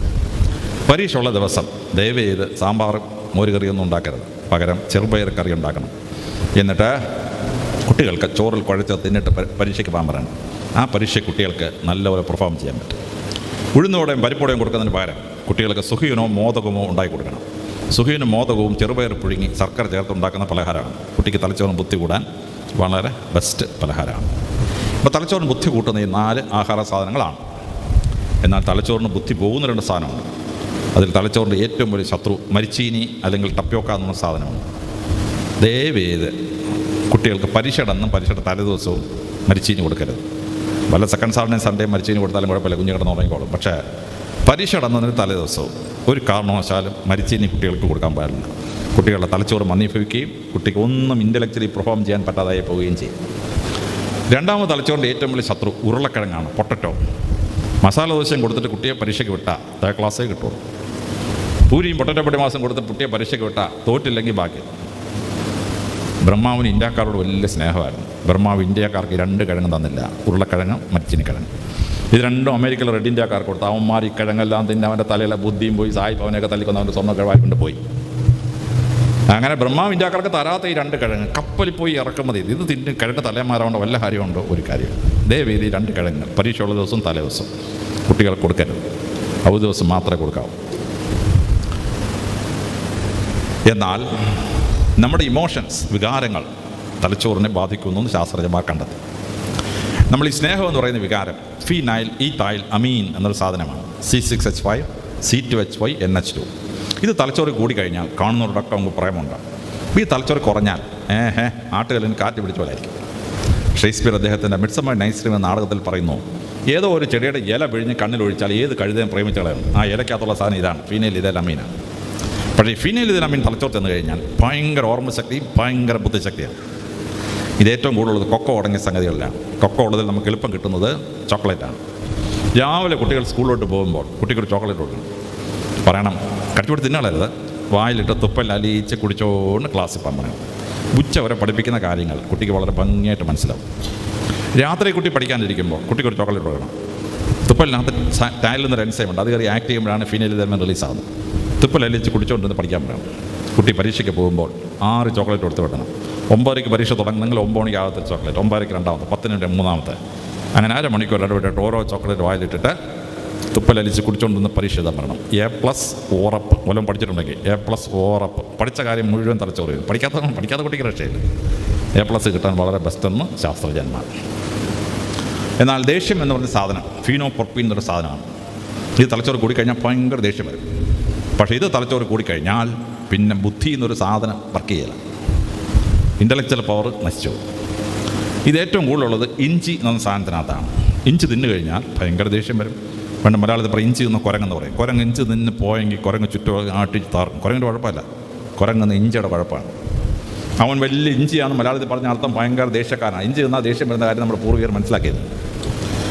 ദയവ് ചെയ്ത് നിങ്ങളുടെ കുട്ടികൾക്ക് പഠിക്കുന്ന ദിവസവും മൺഡേ ടു ഫ്രൈഡേ പരീക്ഷയുള്ള ദിവസവും ഇഞ്ചിയോ ഇഞ്ചിക്കറിയോ ഇഞ്ചി മുട്ടായോ ഒന്നും കൊടുത്തേക്കാം. രണ്ടാമത് ഈ ദേഷ്യം വരുന്ന സാധനം ഫീനോപ്രൊപ്പീനുള്ള സാധനം മുളകാണ്. പാണ്ടിമുളകായാലും പിരുമുളകായാലും കുരുമുളകായാലും കാന്താരി മുളകാണേലും നാക്കിന് എരി തോന്നുന്നുണ്ടോ അതിനകത്ത് ഫീനോപ്രൊപ്പീൻ ഉണ്ടെന്നുള്ളത് ഉറപ്പ്. അതുകൊണ്ട് മുളകരച്ച മീൻകറി, മുളകരച്ച ഇറച്ചിക്കറി ഒന്നും കുട്ടികൾക്ക് ഒരു കാരണവശാലും കൊടുത്തേക്കരുത്. നിങ്ങളുടെ ഇവിടെ ഇരിക്കുന്ന സ്ത്രീകളുടെ ആരുടെയെങ്കിലും ഭർത്താക്കന്മാർ വലിയ ദേഷ്യക്കാരാണെങ്കിൽ അവരെ നിയന്ത്രിക്കാൻ ഒരു മാർഗ്ഗമേ ഉള്ളൂ. അവർക്കൊരിക്കലും ഇഞ്ചിക്കറിയും മുളകരച്ചുള്ള ഒരു കറിയും കൊടുക്കരുത്. ഭർത്താവ് വീട്ടിൽ വന്നാൽ ഉടനെ അവൻ്റെ വായിക്കാത്തൊരു ചോക്ലേറ്റ് വെച്ച് കൊടുക്കുക. അതോടെ നിങ്ങളുടെ പുറകെ കണ്ണേ കരളേ കാതലേ എന്ന് നിങ്ങളുടെ പുറകെ നടന്നോളൂ. അവന് ഒരു കുഴപ്പമുണ്ടാകുകയില്ല. അപ്പം ദേഷ്യക്കാരെ ഭർത്താക്കന്മാരെ നിയന്ത്രിക്കാനും നിങ്ങൾ അറിഞ്ഞിരിക്കണം. ആഹാരത്തിലൂടെ അവരെ കൺട്രോൾ ചെയ്യാൻ പറ്റും. ശാസ്ത്രജ്ഞന്മാരത് കണ്ടെത്തിയിട്ട് 12 വർഷമായിട്ടും. പക്ഷേ ഭഗവാൻ കൃഷ്ണൻ ഭഗവത്ഗീതയിൽ 4000 വർഷങ്ങൾക്കും ഇത് രേഖപ്പെടുത്തിയിട്ടുണ്ട്. ഭഗവാൻ പറയുകയാണ് അർജുനോട്, ക്രോധാത് ഭവതി സമ്മോഹം, സമ്മോഹാൽ സ്മൃതി വിഭ്രമം, സ്മൃതിഭ്രംശാൽ ബുദ്ധിനാശോ, ബുദ്ധിനാശാൽ പ്രണശ്യതി. ഫീനോപ്രൊപ്പീൻ കഴിച്ചാലുണ്ടാകുന്ന ക്രോധം, ക്രോധാത് ഭവതി സമ്മോഹം. ആദ്യം ഉണ്ടാകുന്നത് സമ്മോഹം, കൺഫ്യൂഷൻ, കാര്യകാരണവശാലും ചിന്തിക്കാൻ പറ്റിയല്ല. സമ്മോഹാൽ സ്മൃതി വിഭ്രമം. അടുത്ത സ്റ്റേജിൽ സ്മൃതി, മെമ്മറിക്ക് ഭ്രമം ഉണ്ടാവും, മെമ്മറി ലോസ് ഉണ്ടാവും, ഓർമ്മക്കുറവ് ഉണ്ടാവും. സ്മൃതിഭ്രംശാൽ ബുദ്ധിനാശോ. അടുത്ത സ്റ്റേജിൽ ബുദ്ധി നശിക്കും, ഇൻ്റലക്ച്വൽ പവർ പോകും. ബുദ്ധിനാശാൽ പ്രണശ്യതി. പ്രാണൻ പോകുന്ന അവസ്ഥയിലേക്ക് അവൻ എത്തിച്ചേരും. ഇനി ആർട്ടിഫിഷ്യലി ബുദ്ധി കൂട്ടാനും ഓർമ്മശക്തി കൂട്ടാനും അപ്പന്മാർക്കും അമ്മമാർക്കും കുട്ടികൾക്കും ചില മരുന്നുകൾ അവൈലബിൾ ഉണ്ട്. അതിലേറ്റവും പ്രസിദ്ധമായ മരുന്നാണ് ആയുർവേദത്തിൽ കിട്ടുന്ന ബ്രഹ്മി എന്ന് പറഞ്ഞ സാധനം. ബ്രഹ്മജ്ഞാനം കൂട്ടാൻ വേണ്ടി സന്യാസിമാർ ഹിമാലയ സാനികൾ ഉപയോഗിച്ചിരുന്ന സാധനമാണ്. അത് മാർക്കറ്റിൽ കിട്ടും. അതൊരു ഗുളിക രാവിലെ കഴിച്ചാൽ നല്ല ഓർമ്മശക്തിയും ബുദ്ധിശക്തിയുമാണ്. ഞാൻ IAS പരീക്ഷ ഉൾപ്പെടെ ഏത് പരീക്ഷയ്ക്ക് പോയാലും ഒരു ബ്രഹ്മി ഗുളിക രാവിലെ അടിച്ചിട്ട് പരീക്ഷയ്ക്ക് പോകും. നല്ല ഓർമ്മശക്തിയും ബുദ്ധിശക്തിയും കിട്ടും. രണ്ടാമത്തത് സ്വാരസ്വതാരിഷ്ടം എന്ന് പറഞ്ഞൊരു അരിഷ്ടമാണ്. സരസ്വതി ദേവിയുടെ പേരിലുള്ള അരിഷ്ടമാണ്. സരസ്വതി ദേവി വിദ്യയുടെ ദേവതയാണ്. അത് കഴിച്ചാൽ സരസ്വതി ദേവി നമ്മളെ സഹായിക്കുമെന്നാണ് സങ്കല്പം. അപ്പോൾ സ്വാരസ്വതാരിഷ്ടം ഒരു 1/2 ഔൺസ് കഴിച്ചാൽ പിന്നെ നമ്മുടെ ഓർമ്മശക്തിയും ബുദ്ധിശക്തിയും വളരെ ഷാർപ്പാണ്, വളരെ ഷാർപ്പ്. ഞാൻ പരീക്ഷയ്ക്ക് പോകുന്നതിന് മുമ്പ് ഇതെല്ലാം ഒരു 1/2 ഔൺസ് കഴിച്ചിട്ട് പരീക്ഷയ്ക്ക് കോളി കയറുള്ളൂ. സാരസ്വതാരിഷ്ടം. ഒരു 4-5 കൊല്ലം മുമ്പ് ശാസ്ത്രജ്ഞന്മാർ ഒരു അത്ഭുതം കണ്ടെത്തി. അത് ഓസ്ട്രേലിയയിൽ വളരുന്ന ഒരു ചെടിയാണ്. ജിങ്കോ ബിലോബ, GINGKO അമേരിക്കൻ ശാസ്ത്രജ്ഞന്മാർ ഗവേഷണം നടത്തിയിട്ട് പറയുന്നു ഒരു സൈഡ് എഫക്റ്റും ഇല്ല, അറ്റ്ലീസ്റ്റ് ഇതുവരെ കണ്ടെത്തിയിട്ടില്ല. പക്ഷേ ജിങ്കോ ബിലോബ കഴിച്ചാൽ അസാധാരണമായ ഓർമ്മശക്തിയും ബുദ്ധിശക്തിയാണ്. തന്നെയുമല്ല ശാസ്ത്രജ്ഞന്മാർ പറയുന്നു ഒരു 60 വയസ്സ് കഴിയുമ്പോൾ ഓർമ്മക്കുറവ്, അൽസീമേഴ്സും ഡിമെൻഷ്യയൊക്കെ ഉണ്ടാവാൻ സാധ്യത ഉണ്ടെങ്കിൽ അതൊരു 25 കൊല്ലത്തേക്ക് ഓർമ്മക്കുറവിൻ്റെ രോഗങ്ങൾ, ഭർത്താവിനെ കണ്ട അറിഞ്ഞൂടാ, മക്കളെ കണ്ട പേരറിഞ്ഞൂടാ, ഇങ്ങനെയൊക്കെയുള്ള അവസ്ഥ ഉണ്ടല്ലോ, 25 കൊല്ലത്തേക്ക് പോസ്റ്റ്പോൺ ചെയ്യപ്പെടും എന്നാണ് പറയുന്നത്. പരീക്ഷയുള്ള ദിവസമെങ്കിലും 6 ദിവസം പരീക്ഷ ഉണ്ടെങ്കിൽ ആ ദിവസമെങ്കിലും രാവിലെ ഒരു ബ്രഹ്മി പ്ലസ് ജിങ്കോ ബിലോബ കുട്ടികൾക്ക് വാങ്ങിച്ചു കൊടുത്താൽ കുട്ടികൾക്ക് പരീക്ഷയ്ക്ക് നല്ല മാർക്ക് കിട്ടും. ഇവിടെ ഇരിക്കുന്ന മാതാപിതാക്കൾക്ക് ആർക്കെങ്കിലും ഓർമ്മക്കുറവുണ്ടെന്ന് തോന്നുന്നുണ്ടെങ്കിൽ ഒന്നെങ്കിൽ ബ്രഹ്മി നോക്കുക, അല്ലെങ്കിൽ ജിങ്കോ ബിലോബ നോക്കുക. തൽക്കാലം പരിഹാരം കിട്ടും, ഓർമ്മശക്തി തിരിച്ചു വരും. ഇത് ആർട്ടിഫിഷ്യൽ ഹെൽപ്പാണ്, മറ്റേത് നാച്ചുറലാണ്. രണ്ടാമതായി കുട്ടി പഠിക്കുന്ന മുറി. ജർമ്മൻ ശാസ്ത്രജ്ഞന്മാർ ഗവേഷണം നടത്തി. അവർ ഓരോ കുട്ടികൾ പഠിക്കുന്ന മുറി ഓരോ നിറത്തിൽ പെയിൻറ്റ് ചെയ്തു. എന്നിട്ട് അവിടെ മാർക്ക് ടാബ്ലറ്റ് ചെയ്തു. ശാസ്ത്രജ്ഞന്മാർ കണ്ടെത്തി പച്ച നിറത്തിലും നീല നിറത്തിലും പെയിൻറ്റ് ചെയ്ത മുറിയിലിരുന്ന് പഠിച്ച കുട്ടികൾക്ക് 5% മാർക്ക് കൂടി. എന്നാൽ ചുവപ്പ് നിറത്തിലും വയലറ്റ് നിറത്തിലും പെയിൻറ്റ് ചെയ്ത മുറിയിലിരുന്ന് പഠിച്ച കുട്ടികൾക്ക് 5% വരെ മാർക്ക് കുറഞ്ഞു പോയി, താപ്പോട്ട് പോയി. ഇതൊരു ഇലക്ട്രോ മാഗ്നറ്റിക് തിയറിയാണ്. വെള്ളപ്രകാശം പ്രസത്തിലൂടെ കടന്നു പോകുമ്പോൾ അത് മഴവില്ലിൻ്റെ 7 നിറങ്ങളാവും. Violet, indigo, blue, green, yellow, orange, red. ഇതിൽ എക്സ്ട്രീം കളേഴ്സിനോട് തലച്ചോറ് ദേഷ്യമാണ്. എക്സ്ട്രീം കളേഴ്സ് വയലറ്റ്, റെഡാണ്. അതിന് മിഡിൽ കളേഴ്സിനോടാണ് തലച്ചോറിന് ഇഷ്ടം, പച്ചയും നീലയും. തിരുവനന്തപുരത്ത് മാരേജ് ബ്യൂറോസിൽ ഗവേഷണം നടത്തി. പെണ്ണ് കാണാൻ വന്ന പെൺപിള്ളേരെ ഇഷ്ടപ്പെട്ടപ്പോൾ അവർ ധരിച്ചിരുന്ന വേഷം എന്തായിരുന്നു? 80% പെൺകുട്ടികളെ ആൺപിള്ളേർക്ക് ഇഷ്ടപ്പെട്ടത് അവർ ഇളം പച്ച നിറത്തിലും ഇളം നീല നിറത്തിലും സാരിയും ബ്ലൗസ് കൊടുത്തു നിന്നപ്പോഴാണ്. ചുമന്ന സാരി കൊടുത്ത ഒറ്റ പെണ്ണിനെ മാത്രമേ ആൺപിള്ളേർക്ക് ഇഷ്ടപ്പെട്ടുള്ളൂ. അവൾ ജന്മനാ സുന്ദരിയായിരുന്നാണ് മാരേജ് ബ്യൂറോസ് പറയുന്നത്. ആ പെണ്ണ് എറണാകുളത്ത് ഈ പൂവാല ശല്യം ഉണ്ടാകുന്ന പെൺകുട്ടികൾ കംപ്ലയിൻറ്റ് ചെയ്യാൻ വരുമ്പോൾ അവരുടെ വേഷവിധാനം കുറിച്ച് വെക്കാൻ പറഞ്ഞു. 6 മാസം കഴിഞ്ഞപ്പോൾ കണ്ടെത്തി 90% പെൺകുട്ടികൾക്കും പൂവാല ശല്യം ഉണ്ടായത് ഇളം പച്ച നിറത്തിലോ ഇളം നീല നിറത്തിലോ സാരിയും ബ്ലൗസ് കൊടുത്തു നടന്നപ്പോഴാണ്. പൂവാല ശല്യം ഉണ്ടായ രക്ഷപ്പെടാൻ ഒരു മാർഗ്ഗമേ ഉള്ളൂ. ചുമന്ന സാരിയും ചുമന്ന ബ്ലൗസ് കൊടുത്തുണ്ടോ, പിന്നെ പൂവാല അങ്ങോട്ട് നോക്കുന്ന പ്രശ്നമില്ല, നിങ്ങളെ കളഞ്ഞിച്ച് പോകും, വേറെ വല്ല പെണ്ണുങ്ങളുടെ മുറ പൊക്കോളും. അപ്പോൾ ഇത് ശാസ്ത്രജ്ഞന്മാർ കണ്ടെത്തിയിരിക്കുന്നതാണ്. അതുകൊണ്ട് കുട്ടികളിരുന്ന് പഠിക്കുന്ന മുറി നിങ്ങൾക്ക് ഒക്കുമെങ്കിൽ പച്ച നിറത്തിലോ നീല നിറത്തിലോ ഒന്ന് പെയിൻറ്റ് ചെയ്ത് കൊടുക്കുക. ഇനി അത് പ്രയാസമാണെങ്കിൽ ഇപ്പോൾ സീനറീസ് വാങ്ങിക്കാൻ കിട്ടും. സസ്യശ്യാമളമായ പ്രകൃതിയുള്ള സീനറി കിട്ടും. അതുകൊണ്ട് ഭിത്തിയെല്ലാം ഒട്ടിക്കുക, അല്ലെങ്കിൽ കട്ടനായിട്ട് തൂക്കിയിടുക. കുട്ടി നോക്കുമ്പം പച്ച നിറവും നീല നിറവും ആണെങ്കിൽ പഠിത്തം വളരെ ഭംഗിയായിട്ട് നടക്കും. മൂന്നാമത്തത്, മനുഷ്യൻ്റെ തലച്ചോറിന് ബുദ്ധി കൂടുന്നത് ഓക്സിജൻ തലച്ചോറിൽ കൂടുതൽ കിട്ടുമ്പോഴാണ്. അതുകൊണ്ട് വീട്ടിൽ കാറ്റ് ആദ്യം കയറുന്ന മുറി ഏതാണോ അവിടെ കുട്ടിക്ക് പഠിക്കാൻ കൊടുക്കണം. ഇഷ്ടമുള്ള ഓക്സിജനുള്ള കാറ്റ് വരുന്ന മുറി കുട്ടികൾക്ക് പഠിക്കാൻ കൊടുക്കണം. ഇനി വളരെ കൂടുതൽ ഓക്സിജൻ പ്രൊഡ്യൂസ് ചെയ്യുന്ന 2 മരങ്ങളുണ്ട്. ഒന്ന് ആൽമരമാണ്, മറ്റേത് വേപ്പ് മരമാണ്. കൂടുതൽ ഓക്സിജൻ പുറത്തേക്ക് വരുന്ന 2 മരങ്ങളാണ്. ബുദ്ധഭഗവാന് ബോധത ഉണ്ടായത് ആൽമരത്തിന് ചവിട്ടിയിരുന്നപ്പോഴാണ്. ആൽമരം ഉണ്ടാക്കുന്ന ഓക്സിജൻ ഇങ്ങനെ ബുദ്ധഭഗവാന്റെ തലയിലും മൂക്കിലും ശരീരത്തിലും ഇങ്ങനെ നിറഞ്ഞുന്ന ബുദ്ധഭഗവാന് ബോധതയുണ്ട്. വല്ല ചക്കയുടെ മാവിൻ്റെ ചവിട്ടിപ്പോയിരുന്നിരുന്നെങ്കിൽ ബോധത ഉണ്ടാകാനുള്ള സാധ്യത വളരെ കുറവെന്നാണ് ശാസ്ത്രജ്ഞന്മാരുടെ അഭിപ്രായം. ബുദ്ധനായതുകൊണ്ട് ചിലപ്പോൾ ഉണ്ടായേക്കായിരിക്കും, പക്ഷേ സാധാരണക്കാർക്കുണ്ടാകും. അതുകൊണ്ട് ആൽമരത്തിൻ്റെയോ വേപ്പ് മരത്തിൻ്റെയോ കാറ്റ് വരുന്ന ഡയറക്ഷനിലൊരു മുറി ഉണ്ടെങ്കിൽ അവിടെ കുട്ടികൾക്ക് പഠിക്കാൻ കൊടുക്കണം. താഴത്തെ നിലയിൽ ഇൻ്റലക്ച്വൽ പെർഫോമൻസിന് സാധ്യത കുറവാണ്. കാരണം കാർബൺ ഡയോക്സൈഡ് ഓക്സിജനേക്കാളും എയറിനേക്കാളും വെയിറ്റ് കൂടുതലാണ്. അതുകൊണ്ട് 2 നിലക്കെട്ടാണെങ്കിൽ 2ാം നിലയിൽ ഇരുന്ന് കുട്ടികൾക്ക് പഠിക്കാൻ കൊടുക്കണം. അപ്പനും അമ്മയും താഴെ കിടന്നുറങ്ങണം. ചില അപ്പനും അമ്മയും 2ാം നിലയിൽ കിടന്നുറങ്ങും, കുട്ടികളെ താഴെ ഇരുത്തി പഠിപ്പിക്കും. മാർക്ക് കുറയാനാണ് സാധ്യതയെന്ന് ശാസ്ത്രജ്ഞന്മാർ.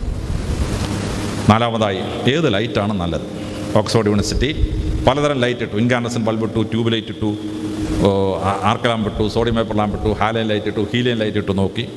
ഓക്സ്ഫോർഡ് യൂണിവേഴ്സിറ്റി കണ്ടെത്തി ട്യൂബ് ലൈറ്റിന് കീഴിരിക്കുമ്പോഴാണ് കുട്ടികൾക്ക് നല്ല ബുദ്ധിശക്തി, ഓർമ്മശക്തി ഉണ്ടാകുന്നത്. ഇനി സൂര്യൻ ഉദിച്ച് നിൽക്കുമ്പോഴാണെങ്കിൽ പോലും പകൽ ട്യൂബ് ലൈറ്റിന് കീഴിൽ നിന്ന് പഠിച്ചാൽ തലച്ചോറിന് വളരെ ബെസ്റ്റെന്ന് ശാസ്ത്രജ്ഞന്മാർ. ഇലക്ട്രിസിറ്റി ബോർഡിൽ ആരെങ്കിലും ഉണ്ടെങ്കിൽ വെടിവെച്ച് കളയരുത്. കറണ്ട് ബില്ല് 50 രൂപ കൂടും, പക്ഷേ നിങ്ങളുടെ കുട്ടിയുടെ മാർക്ക് പരീക്ഷയ്ക്ക് കൂടുതലാവാനാണ് സാധ്യത. പകലാണെങ്കിലും ട്യൂബ് ലൈറ്റിന് കീഴിലിരുന്ന് പഠിക്കണം. 5ാമതായി, എപ്പോഴാണ് തലച്ചോറിന് ബുദ്ധി കൂടുക? ശാസ്ത്രജ്ഞന്മാർ വിശദമായ ഗവേഷണം കണ്ടെത്തി തലച്ചോറിന് ഏറ്റവും കൂടുതൽ ബുദ്ധി വരുന്നത് വെളുപ്പാങ്കാലത്ത് 3 മണി മുതൽ 6 മണി വരെയാണ്. തലച്ചോറിന് ഒട്ടും ബുദ്ധിയില്ലാത്തത് നട്ടുച്ചയ്ക്ക് 12 മണി മുതൽ 2 മണി വരെയാണ്. അതുകൊണ്ട് രാത്രി നേരത്തെ കിടന്നുറങ്ങിയിട്ട് വെളുപ്പാങ്കാലത്ത് എഴുന്നേറ്റ് പഠിക്കാൻ പറ്റിയാൽ കുട്ടികൾക്ക് ഉയർന്ന മാർക്ക് കിട്ടാനുള്ള സാധ്യത വളരെ കൂടുതലാണ്.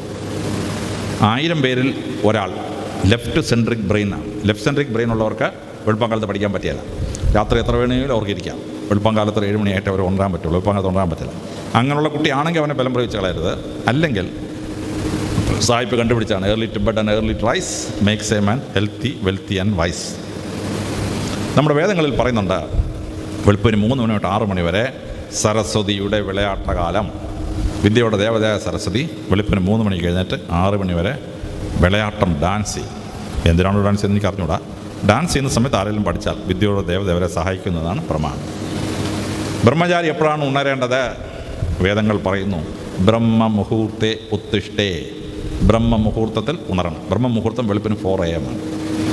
അപ്പോൾ രാത്രി നേരത്തെ അവിടെ ഉറങ്ങിയിട്ട് വെളുപ്പാങ്കാലത്ത് പഠിക്കുന്നതാണ് വളരെ നല്ലത്. ഇനി 6ാമതായി, എങ്ങോട്ട് തിരിഞ്ഞതാണ് പഠിക്കേണ്ടത്? ഹാർവാർഡ് യൂണിവേഴ്സിറ്റി വൃത്താകൃതിയിലൊരു ഹോസ്റ്റൽ ഉണ്ടാക്കി 16 ദിശയിലോട്ട് കുട്ടികൾ തിരിഞ്ഞ് പഠിച്ചു. 6 മാസം മാർക്ക് ടാബ്ലറ്റ് ചെയ്തു. തെക്കോട്ട് തിരിഞ്ഞ് പഠിച്ച കുട്ടികളുടെ മാർക്ക് 12% താപ്പോട്ട് പോയി. 61% വാങ്ങിച്ച് ഫസ്റ്റ് ക്ലാസ് വാങ്ങിച്ചിരുന്നവർ 49% വാങ്ങിച്ച് താപ്പോട്ടിറങ്ങി. കിഴക്കോട്ട് തിരിഞ്ഞ് പഠിച്ച കുട്ടികളുടെ മാർക്ക് 6 മാസം കൊണ്ട് 12% മേപ്പോട്ട് പോയി. 49% വാങ്ങിച്ച് തേർഡ് ക്ലാസ് വാങ്ങിച്ചിരുന്നവർ 61% വാങ്ങിച്ച് ഫസ്റ്റ് ക്ലാസ്സിലേക്ക് ഉയർന്ന് പൊങ്ങി. ഹാർവാർഡ് യൂണിവേഴ്സിറ്റിയിലെ ശാസ്ത്രജ്ഞന്മാർ അമ്പരന്ന് പോയി. അവർ ആ ഹോസ്റ്റൽ കെട്ടി ഇടിച്ച് നിരത്തി. എല്ലാവരും കിഴക്കോട്ടിരിക്കത്തക്കവണ്ണം ഹോസ്റ്റൽ പുതുക്കി പണി. കേരളത്തിലെങ്ങാണോ ആയിരുന്നെങ്കിൽ ആ ചീഫ് എഞ്ചിനീയർ വിജിലൻസ് കേസ് പിടിച്ച് അകത്തിട്ടനായിരുന്നു. പറയാൻ രാജ്യത്തിന് നഷ്ടം ഉണ്ടാക്കിയെന്നാണ്. സായിപ്പിന് വിവരമുള്ളതുകൊണ്ട് സായിപ്പ് അങ്ങനെയൊന്നും ചെയ്തില്ല.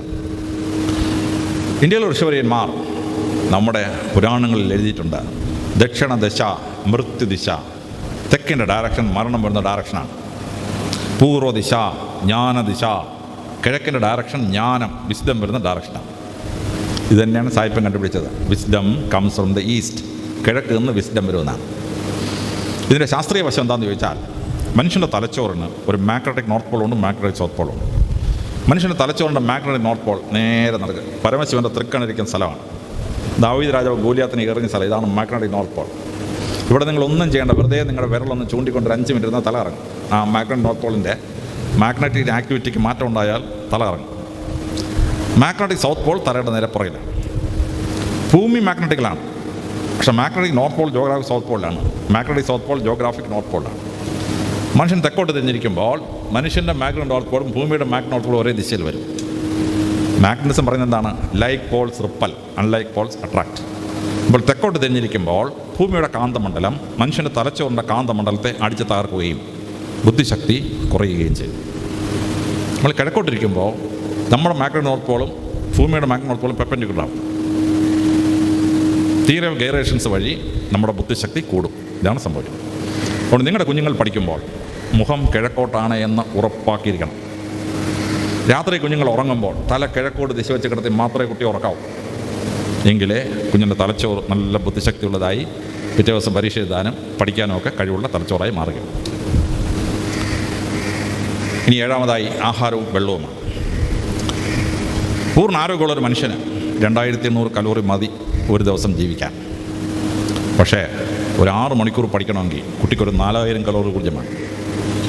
10 മണിക്കൂർ പഠിക്കണമെങ്കിൽ ഒരു 7000 കലോറി ഊർജ്ജം വേണം. ഈ ഊർജ്ജം കുഞ്ഞിന് ആഹാരത്തിൽ നിന്ന് മാത്രമേ കിട്ടുള്ളൂ. പക്ഷേ അമ്മമാരിൽ പലർക്കും ഈ ഊർജ്ജ കണക്ക് അറിഞ്ഞുകൂടാ. ഒരു പ്ലേറ്റ് ചോറ് തിന്നാൽ 400 കലോറിയേ കിട്ടുള്ളൂ. ഒരു കശുവണ്ടി പരിപ്പ് തിന്നാൽ 80 കലോറിയാണ്. 5 കശുവണ്ടി പരിപ്പ് തിന്നുന്നത് ഒരു പ്ലേറ്റ് ചോറിന് തുല്യം. വലിയൊരു കഷ്ണം കേക്ക് തിന്നാൽ 400 കലോറിയായി. ചില ആഹാരം കഴിച്ചാൽ നഷ്ടമാണ്. ഒരു കോഴിമുട്ട പുഴുങ്ങി തിന്നാൽ അത് മുഴുവൻ ദഹിച്ചാൽ 80 കലോറിയെ കുട്ടി കിട്ടും. പക്ഷേ പുഴുങ്ങിയ കോഴിമുട്ട ദഹിപ്പിക്കണമെങ്കിൽ 92 കലോറി ചിലവാകും, 12 കലോറി നഷ്ടം. കുട്ടിക്ക് മുട്ട കൊടുക്കണമെങ്കിൽ ഒന്നെങ്കിൽ ബുൾസയാക്കി കൊടുക്കണം, ഇല്ലെങ്കിൽ പൊരിച്ചു കൊടുക്കണം, പുഴുങ്ങി കൊടുത്തേക്കണം. അപ്പോൾ കുട്ടിക്ക് ഊർജ്ജം എവിടെ നിന്ന് കിട്ടും? ഏറ്റവും കൂടുതൽ ഊർജ്ജമുള്ള ആഹാരം ഐസ്ക്രീമാണ്. ഒരു ചെറിയ കപ്പ് ഐസ്ക്രീം 900 കലോറീസാണ്, 900 കലോറി. വലിയ കപ്പ് ഐസ്ക്രീം 1600 കലോറിയാണ്. അതുകൊണ്ട് പഠിക്കുന്ന കുട്ടിക്ക് മാർക്ക് കിട്ടണമെങ്കിൽ ഇച്ചിരി ഐസ്ക്രീം ഉണ്ടാക്കി ഫ്രിഡ്ജിൽ വെക്കുക. ക്ഷീണം വരുമ്പോഴൊക്കെ ഇച്ചിരി കഴിച്ചോളാൻ പറയണം. കുട്ടി ഇടയ്ക്കിടയ്ക്ക് വന്ന് കഴിച്ചോളാം. ഐസ്ക്രീം അല്ലേ, കഴിച്ചോളാൻ പറഞ്ഞാൽ കഴിച്ചോളാം, കുഴപ്പമൊന്നുമില്ല.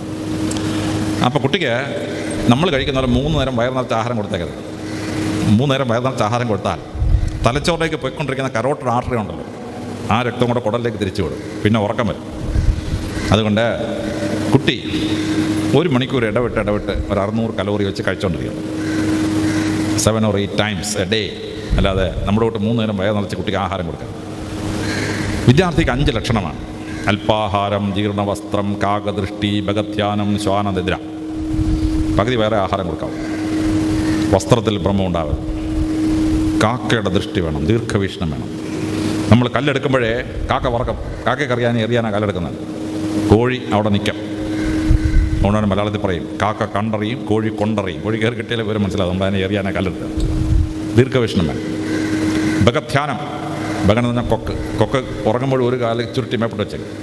തറയിലുള്ള മൈന്യൂട്ടസ്റ്റ് മൂവ്മെൻറ്റ് കൊക്കിന് അറിയാൻ പറ്റും, കൊക്കിന് അപ്പോഴേ പറക്കാൻ പറ്റും. കോൺസെൻട്രേഷൻ വേണം. ശ്വാനനിദ്ര, പട്ടിയുടെ ഉറക്കം. പട്ടി ഉറങ്ങിക്കിടക്കുമ്പോഴും ശബ്ദം കേട്ട് എഴുന്നേറ്റ് കുറയ്ക്കും. അലേർട്ട്നെസ്. ഇത് 5 കുട്ടികളുടെ ലക്ഷണം.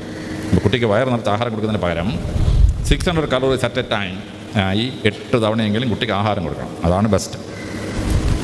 പക്ഷേ പഠിക്കുന്നതിന് ആഹാരത്തോടൊപ്പം വളരെ പ്രധാനമാണ് വെള്ളം. പക്ഷേ പഠിക്കുന്ന കുട്ടിക്ക് വെള്ളം കൊടുക്കുമ്പോൾ 4 ഡിഗ്രി സെൻറ്റിഗ്രേഡിൽ താഴെയായിരിക്കണം. 4 ഡിഗ്രി സെൻറ്റിഗ്രേഡിൽ കൂടിക്കഴിഞ്ഞാൽ ഹൈഡ്രോണിയം അയോൺ ഉണ്ടാകും, H3O, തലച്ചോറിന് നല്ലതല്ല. അതുകൊണ്ട് ഫ്രിഡ്ജിൽ നിന്നെടുത്ത വെള്ളമോ ഒരു 4 മണിക്കൂറെങ്കിലും കൂജയിൽ വെച്ച് തണുപ്പിച്ച വെള്ളവുമാണ് പഠിക്കുന്ന കുട്ടികൾ കൊടുക്കേണ്ടത്. ഇതാണ് ഡോക്ടർമാർ പറയുന്നത്, മെൽറ്റിംഗ് ഐസ് ഇംപ്രൂവ്സ് ഇൻ്റലിജൻസ്. ഉരുകുന്ന മഞ്ഞ് ബുദ്ധിയെ പ്രകാശിപ്പിക്കും. കുട്ടികൾ പരീക്ഷയ്ക്ക് പോകുമ്പോൾ ഒരു ഫ്ലാസ്കിനകത്ത് തണുത്ത വെള്ളം കൊടുത്തയക്കണം. പരീക്ഷ കയറുന്ന തൊട്ട് മുമ്പ് ഒരു ഗ്ലാസ് തണുത്ത വെള്ളം കുടിച്ചിട്ട് പരീക്ഷ കയറണം. നല്ല ഭംഗിയായിട്ട് പരീക്ഷ എഴുതാൻ പറ്റും. ഇല്ലെങ്കിൽ PTA ഒരു വാട്ടർ കൂളർ വാങ്ങിച്ചു കൊടുത്ത് എക്സാം ഹോളിൻ്റെ ഫ്രണ്ടിൽ കൊണ്ട് വെച്ചേക്കണം. ആവശ്യമുള്ളവർക്കെല്ലാം ഓരോ ഗ്ലാസ് തണുത്ത വെള്ളം കുടിച്ചിട്ട് പരീക്ഷ കയറി ഇരുന്ന് പഠിക്കാം. അപ്പോൾ ഓരോരുത്തർ ഫ്ലാസ്ക് കൊണ്ടുവരണ്ട, ഒരു വാട്ടർ കൂളർ മതി. പരീക്ഷയെല്ലാം തീരുമ്പം അവൻ തിരിച്ച് കട കൊണ്ടുവച്ച് ആരുടെയും തല അടിച്ചേപ്പിച്ചോളൂ. നിങ്ങൾ വിഷമിക്കണ്ട, ഒരെണ്ണം ഇവിടെ വാടക എടുത്തുകൊണ്ട് വെച്ചാൽ മതി. ഒരാഴ്ചത്തേക്ക് വാടകയ്ക്ക് ഒരു വാട്ടർ കൂളർ കൊണ്ട് വെച്ചാൽ ഈ സ്കൂളിലെ എല്ലാ കുട്ടികൾക്കും നല്ല മാർക്ക് കിട്ടും. 8ാമതായി കുട്ടി ഇന്ന് പഠിക്കുന്ന കസേരയാണ്. ഒരിക്കലും ഇരുമ്പ് കസേര ഇരുത്തി കുട്ടികളെ പഠിപ്പിക്കരുത്. തലച്ചോറും ഞരമ്പുകളും പ്രവർത്തിക്കുന്നത് അതിൻ്റെ സ്കിന്നിലുള്ള സോഡിയം പൊട്ടാസ്യം അയോൺസിനകത്തൂടെ ഇലക്ട്രോൺ ജമ്പ് ചെയ്യുമ്പോഴാണ്. നമ്മുടെ ശരീരം എപ്പോഴെങ്കിലും ഭൂമിയെ തൊട്ടാൽ ഭൂമി നമ്മുടെ ശരീരത്തിൽ നിന്ന് ഇലക്ട്രോൺ വലിച്ചെടുക്കും, പെട്ടെന്ന് ക്ഷീണിച്ചു പോകും. Iron is A good conductor of electricity. അതുകൊണ്ട് ഇരുമ്പ് കസേര ഇരുത്തരുത്, തടിക്കസേര ഇരുത്തണം, അല്ലെങ്കിൽ പ്ലാസ്റ്റിക് കസേര. കുട്ടി പഠിക്കുമ്പോൾ കുട്ടിയുടെ കാല് തറയെ തൊടാൻ പാടില്ല. അതുകൊണ്ട് ഒരു സ്റ്റൂൾ ഇട്ടിട്ട് അതിൻ്റെ മുകളിൽ കാല് വെക്കുക. ഏറ്റവും ബെസ്റ്റ് തലയണയാണ്. Cotton is the purest conductor of electricity. ഒരു ഇലക്ട്രോണും പോവുകയില്ല ഒരു പഞ്ഞി തലയണയിൽ കാല് വെച്ചുകൊണ്ടിരുന്നാൽ. ഞാൻ ഓഫീസിൽ പലപ്പോഴും 15-18 മണിക്കൂറൊക്കെ ജോലി ചെയ്യും. ഞാനൊരു സ്റ്റൂൾ ഇട്ടിട്ട് അതിൻ്റെ മണ്ടയ്ക്ക് ഒരു തലയണ വെച്ച് കെട്ടിയിരിക്കുകയാണ്. അതിൻ്റെ മണ്ടയ്ക്കാണ് കാല് വെക്കുന്നത്. എനിക്ക് ട്രാൻസ്ഫർ ആകുമ്പോൾ ഞാൻ വരാൻ പോകുന്ന ഓഫീസിലെ പോലീസുകാർ പറയും, ഇപ്പോൾ അയാളൊരു സ്റ്റൂൾ ഒരു തലയണയും പൊക്കിക്കൊണ്ട് വരും എന്ന് പറയും. കാരണം ഞാൻ ട്രാൻസ്ഫർ ആയാലും അതും കൊണ്ടേ പോകത്തില്ലായിരുന്നു. റിട്ടയർ ചെയ്തപ്പോൾ സർക്കാരിന് കൊടുത്തിട്ട് പോകുന്നു. അപ്പോൾ ഈ തലയണയെ കാല് വെച്ചിരുന്ന് പഠിച്ചാൽ മണിക്കൂറുകളോളം പഠിച്ചാലും കുട്ടിക്ക് ക്ഷീണം വരികയില്ല. അപ്പോൾ കുട്ടിക്ക് ഒരു തലയണ വലിയ വിലയൊന്നുമില്ലല്ലോ. കുട്ടിക്ക് കാല് ചവിട്ടി ഇരിക്കാൻ ഒരു തലയണ വേണം. തടി കസേര ഇരുത്തി പഠിപ്പിക്കണം, അല്ലേ പ്ലാസ്റ്റിക് കസേര. കുട്ടി പഠിക്കുമ്പോൾ നട്ടൽ വളയാൻ പാടില്ല. നട്ടൽ വളഞ്ഞു പോയി ഉറക്കം വരും. പണ്ട് ഈ നായർ തറവാട്ടിലൊക്കെ അമ്മാവന്മാർ ഭയങ്കര ശല്യമായിരുന്നു. അതിൻ്റെ അനന്തരന്മാർ എന്തെന്നറിയാമോ? ഒരു കസേര ഉണ്ടാക്കി, ചാര് കസേര. എന്നിട്ട് അവരൊരു നിയമം ഉണ്ടാക്കി, അമ്മാവനല്ലാതെ ആരും ആ കസേര കിടക്കാൻ പാടില്ലെന്നാണ്. അമ്മാവൻ വന്ന കസേരയോട്ട് കിടക്കും. അമ്മാവൻ്റെ നട്ടൽ ഇങ്ങനെ വളഞ്ഞു പോകും. അമ്മാവനങ്ങ് ഉറങ്ങിപ്പോകും. 3-4 മണിക്കൂർ സമയത്തേക്ക് ഉറങ്ങിപ്പോകും. ഈ അമ്മാവൻ്റെ ചീത്തകൾ കേൾക്കാതിരിക്കാൻ വേണ്ടി ഉണ്ടാക്കിയ കസേര ഉണ്ടല്ലോ, പിള്ളേർ കയറി പഠിക്കാതിരുന്ന എഴുതക്കടാന്ന് പറയണം. അതിനകത്ത് ഇരുത്തി പഠിപ്പിക്കാതെ പഠിക്കാൻ പറ്റില്ല, കുട്ടിക്ക് പഠിക്കാൻ പറ്റില്ല. അതുകൊണ്ട് നട്ടൽ നേരെ നിൽക്കാൻ 2 തലയണ ഇട്ടിട്ട്, ഭാരം താങ്ങാൻ ഒരു തലയണയും നട്ടലിനെ സപ്പോർട്ട് ചെയ്യുന്ന ഒരു തലയണയും 2 തലയണ ഇട്ടിട്ട് വേണം കുട്ടിയെ ഇരുത്തി പഠിപ്പിക്കാൻ. കുട്ടിയുടെ ഇൻ്റലക്ച്വൽ വളർച്ചയ്ക്ക് മാതാപിതാക്കൾ പ്രത്യേകം ശ്രദ്ധിക്കണം. ഇനി വളരെ പ്രധാനപ്പെട്ടൊരു കാര്യം കുട്ടിയുടെ അറിവിൻ്റെ ശേഖരമാണ്. കുട്ടിക്ക് എങ്ങനെ അറിവുണ്ടാവും? ഉപനിഷത്തിൽ പറയുന്നു 4 മാർഗങ്ങൾ. ആചാര്യാം പാദമാദത്തെ, പാദം ശിഷ്യസമേതയാ, പാദം സബ്രഹ്മചാരിഭ്യോ, പാദം പിന്നെ കാലക്രമേണജ. നിങ്ങളുടെ മക്കൾക്ക് അറിവ് കിട്ടുന്ന 4 സോഴ്സിൽ നിന്നാണ്. ആചാര്യാം പാദമാദത്തെ, അൽഫോൺസ സ്കൂളിലെ മുഴുവൻ സാറന്മാരോട് കൂടി കുട്ടിയുടെ അറിവിൻ്റെ 4-1 കൊടുക്കാനേ ബാധ്യതയുള്ളൂ, 25%. പാദം ശിഷ്യസമേതയാ, 4-1 അറിവ് കുട്ടി സ്വയം നേടണം. കുട്ടി പത്രം വായിക്കണം, മാസിക വായിക്കണം, ഡിക്ഷണറി നോക്കണം, ലെക്സിക്കൺ നോക്കണം, എൻസൈക്ലോപീഡിയ റെഫർ ചെയ്യണം. പിന്നെ കുട്ടി നെറ്റെന്ന് പറഞ്ഞ് ലോകത്തിൽ കയറണം. ക്ലൗഡ് ലൈബ്രറി ഞങ്ങളുടെ ഒന്നും കാലത്തേക്ക് ഒന്നും ഇല്ല. ഇപ്പോൾ ആകാശമേഘങ്ങളിലാണ് ലൈബ്രറി ഇരിക്കുന്നത്. ആകാശമേഘത്തിൽ നിന്ന് നെറ്റിനകത്തോട്ട് ഇറങ്ങി വരുന്നത് 28 കോടി പുസ്തകമാണ്, 28 crores. ഇന്ത്യയിലെ മുഴുവൻ ലൈബ്രറിയോട് കൂടിയാലും അത്രയും പുസ്തകമില്ല. കുട്ടിക്ക് വായിക്കണമെങ്കിൽ ഇപ്പോൾ കിൻഡിൽ അങ്ങോട്ട് എടുത്തിങ്ങനെ നോക്കിയാൽ മതി. വാർ ആൻഡ് വേസ് ചാപ്റ്റർ 2 എന്ന് അടിച്ചാൽ ഉടനെ വാർ ആൻഡ് വേസ് ചാപ്റ്റർ 2 പണ്ട് ഞങ്ങൾ ലൈബ്രറിയിൽ പോയി പുസ്തകം എടുത്ത് കൈ കൊണ്ടുവന്ന് ഇങ്ങനെ പിടിച്ചുകൊണ്ടിരിക്കണം വായിക്കാൻ. ഇത്രയും പിടിച്ച് കഴിയുമ്പോൾ കൈ കുഴപ്പം. ഇപ്പം ഒന്നും ആവശ്യമില്ല. ഒരു സ്റ്റാൻഡിനകത്തോട്ട് കിൻഡിൽ ഫിറ്റ് ചെയ്യുക, അടിച്ചു കൊടുക്കുക, തെളിഞ്ഞുകൊണ്ടിരിക്കും. അക്ഷരത്തിൻ്റെ സൈസ് നമുക്ക് ഫിക്സ് ചെയ്യാം. 1 സെൻറ്റിമീറ്റർ വീതിയിൽ അക്ഷരം പറഞ്ഞു, ഓ സന്തോഷം, കിൻഡിൽ അടിച്ച് കാണിക്കും. ഇനി വായിക്കാൻ ബുദ്ധിമുട്ടാണോ? അതും വേണ്ട. മദാമയെ വായിക്കൂ എന്ന് പറഞ്ഞാൽ മദാമ ഇരുന്ന പുസ്തകം അങ്ങോട്ട് വായിച്ചു തുടങ്ങും. പണ്ട് രാജാക്കന്മാർക്ക് മാത്രമേ വായിച്ചു കൊടുക്കാൻ ആളുണ്ടായിരുന്നു. ഇപ്പം മദാമ ഇരുന്ന് കാറിനകത്ത് കയറിയ പണ്ട് നമ്മൾ 4 മുറുക്കാൻ കടയിൽ നിർത്തി എങ്ങോട്ടാണ് വഴി, എങ്ങോട്ട് തിരിയണം, വലത്തോട്ട് തിരിയണം. ഇപ്പോൾ ഒന്നും വേണ്ട. വണ്ടിക്കകത്തോട്ട് അടിച്ചിട്ട് വഴി പറഞ്ഞു കൊടുക്കാം. മദാമയോട് പറഞ്ഞാൽ മദാമ അങ്ങോട്ട് വഴി പറഞ്ഞു കൊടുക്കും. ഓ അവിടെ പടി തിരിക്കണം, ഈ വഴി അങ്ങോട്ട് തിരിക്കണം, അവിടെ പടിയണം, ഇങ്ങോട്ട് മുഴുവൻ. എന്തൊരു സുഖമപ്പാ മദാമ വായിച്ചിരുന്നു. പിന്നെ പഠിക്കാനുള്ള അറിവ് തപ്പണമെങ്കിൽ ഒരു പുസ്തകം വേണ്ട. ഇപ്പോൾ 10ാം ക്ലാസ്സിലെ സിലബസ് എന്ന് പറഞ്ഞാൽ അടിച്ചു കൊടുത്തു കഴിഞ്ഞാൽ 10ാം ക്ലാസ്സിലെ സിലബസ് കംപ്ലീറ്റ് പഠിപ്പിക്കും. വിശ്വപ്രസിദ്ധരായ സാറന്മാർ എന്ന ക്ലാസ് അങ്ങോട്ട് എടുക്കുകയാണ്. 9ാം ക്ലാസ്സിൻ്റെ ഫിസിക്സ് എന്ന് പറഞ്ഞാൽ 9ാം ക്ലാസ്സിലെ ഫിസിക്സ് മുഴുവൻ സ്ക്രീനിൽ വരും. ബെസ്റ്റ് സാറന്മാർ പഠിപ്പിക്കണം. തമിഴ്നാട്ടിൽ സെറ്ററിൻ്റെ ഗ്രൂപ്പ് എന്നൊരു ഗ്രൂപ്പുണ്ട്. അവർ കംപ്ലീറ്റ് സിലബസ് 12ാം ക്ലാസ്സിലുള്ള സിലബസ് ഇന്ത്യയിലെ ബെസ്റ്റ് ടീച്ചേഴ്സിനെ കൊണ്ട് ക്ലാസ് എടുപ്പിച്ചിട്ട് 400 രൂപയ്ക്ക് CD ആയി കിട്ടും. 10ാം ക്ലാസ്സിലെ മുഴുവൻ സിലബസും 12 CD ഉള്ളൂ. വീട്ടിലിരുന്ന് ബെസ്റ്റ് ടീച്ചേഴ്സ് ക്ലാസ് എടുക്കും. പിന്നെ യൂട്യൂബ് അങ്ങോട്ട് എടുത്ത് ഡോക്യുമെൻ്ററീസ് അങ്ങോട്ട് അടിക്കുക. എന്നിട്ട് അതിനകത്തോട്ട് സിലബസ് അങ്ങോട്ട് അടിച്ചാൽ മതി. ആ വിഷയം complete best teachers in this country class എടുത്തുകൊണ്ടിരിക്കുകയാണ്. ഇനി ഇന്ത്യക്കാരൻ വേണ്ട, സായിപ്പ് ക്ലാസ് എടുക്കാൻ പറഞ്ഞാൽ ഉടനെ സായിപ്പ് ക്ലാസ് എടുക്കാം ആ വിഷയത്തെ പറ്റി. ഇതാണല്ലോ ഇപ്പോഴത്തെ യുഗം, നമ്മുടെ പിള്ളേരെ പഠിച്ചുകൊണ്ടിരിക്കുന്ന യുഗം. അറിവ് നേടാൻ കുട്ടി കഴിഞ്ഞിരിക്കണം. പാദം സബ്രഹ്മചാരിഭ്യോ, 4-1 സഹബ്രഹ്മചാരികളുമായി ഇടപെട്ട് പഠിക്കേണ്ടതാണ്. Peer group feeling. പാദം പിന്നെ കാലക്രമേണ, ബാക്കി 4 ആരും പഠിപ്പിക്കേണ്ട. ഭൂമിയിൽ ജീവിച്ചിരിക്കുമ്പോൾ കാലക്രമത്തിൽ വരുന്ന അറിവാണ്. അപ്പോൾ അറിവിൻ്റെ മേഖല കുഞ്ഞിന് തുറന്നു കൊടുക്കണം. ഇത് കുഞ്ഞിന് അറിഞ്ഞുകൂടാ. നമ്മൾ വേണം ഇതെല്ലാം അറേഞ്ച് ചെയ്ത് കൊടുക്കാം. രാവും കണ്ടില്ല CDs ഒക്കെ അറേഞ്ച് ചെയ്ത് കൊടുക്കാം. കുട്ടിക്ക് അറിവ് നേടിയെടുക്കാൻ പറ്റും. Intellectual growth. 4ാമത് ഇമോഷണൽ ഗ്രോത്താണ്. കുട്ടിക്ക് വൈകാരികമായ വളർച്ചയാണ്.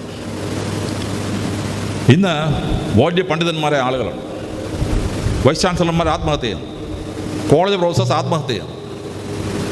ഭയങ്കര എഴുത്തുകാർ, വിശ്വപ്രസിദ്ധരായ എഴുത്തുകാർ ആത്മഹത്യ ചെയ്യുന്നു. കാര്യം എന്താണെന്നറിയോ? ഇമോഷണൽ ബാലൻസ് ഇല്ല. പാണ്ഡിത്യം മാത്രം ഉണ്ടെങ്കിൽ ഫ്രാങ്കസ്റ്റീൻ മോൺസ്റ്റർ ഉണ്ടാവുള്ളൂ. ആ പാണ്ഡിത്യത്തോടൊപ്പം മനുഷ്യത്വം കുട്ടിക്ക് വേണം. കുട്ടിക്ക് വൈകാരികമായ ബന്ധങ്ങൾ വേണം. അതിന് മാതാപിതാക്കൾ ശ്രദ്ധിക്കണം. അതിന് ശാസ്ത്രജ്ഞന്മാർ കൃത്യമായി നമ്മൾ പറയുന്ന ചില കാര്യങ്ങൾ. 3 വയസ്സാവുന്നത് വരെ അച്ഛനും അമ്മയും കുഞ്ഞിനോട് ഇടപഴകി കുഞ്ഞ് ജീവിക്കണം. കുഞ്ഞിന് സ്നേഹമെന്ന് മനസ്സിലാവുന്ന 2 സാധനമാണ്.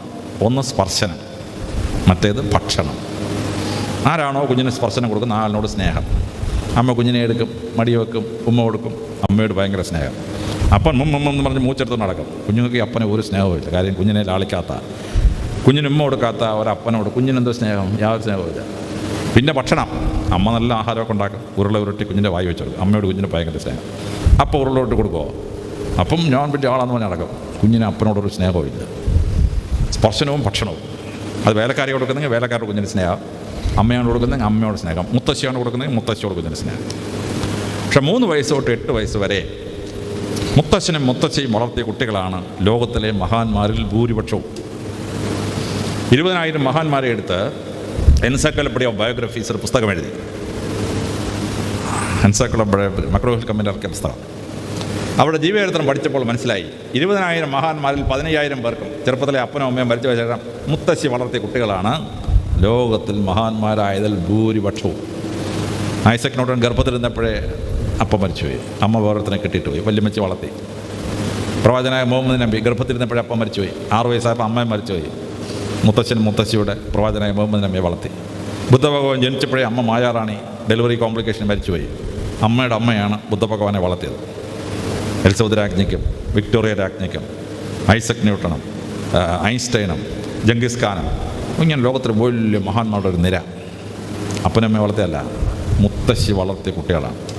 എന്തുകൊണ്ടാണ് ഈ മുത്തശ്ശനും മുത്തശ്ശിയും വളർത്തിയ കുട്ടികൾ ലോകത്തിൽ മഹാന്മാരാകുന്നത്? അതിനെപ്പറ്റി ഗവേഷണം നടത്തി അതിൻ്റെ കാരണങ്ങൾ കണ്ടെത്തിയിട്ടുണ്ട്.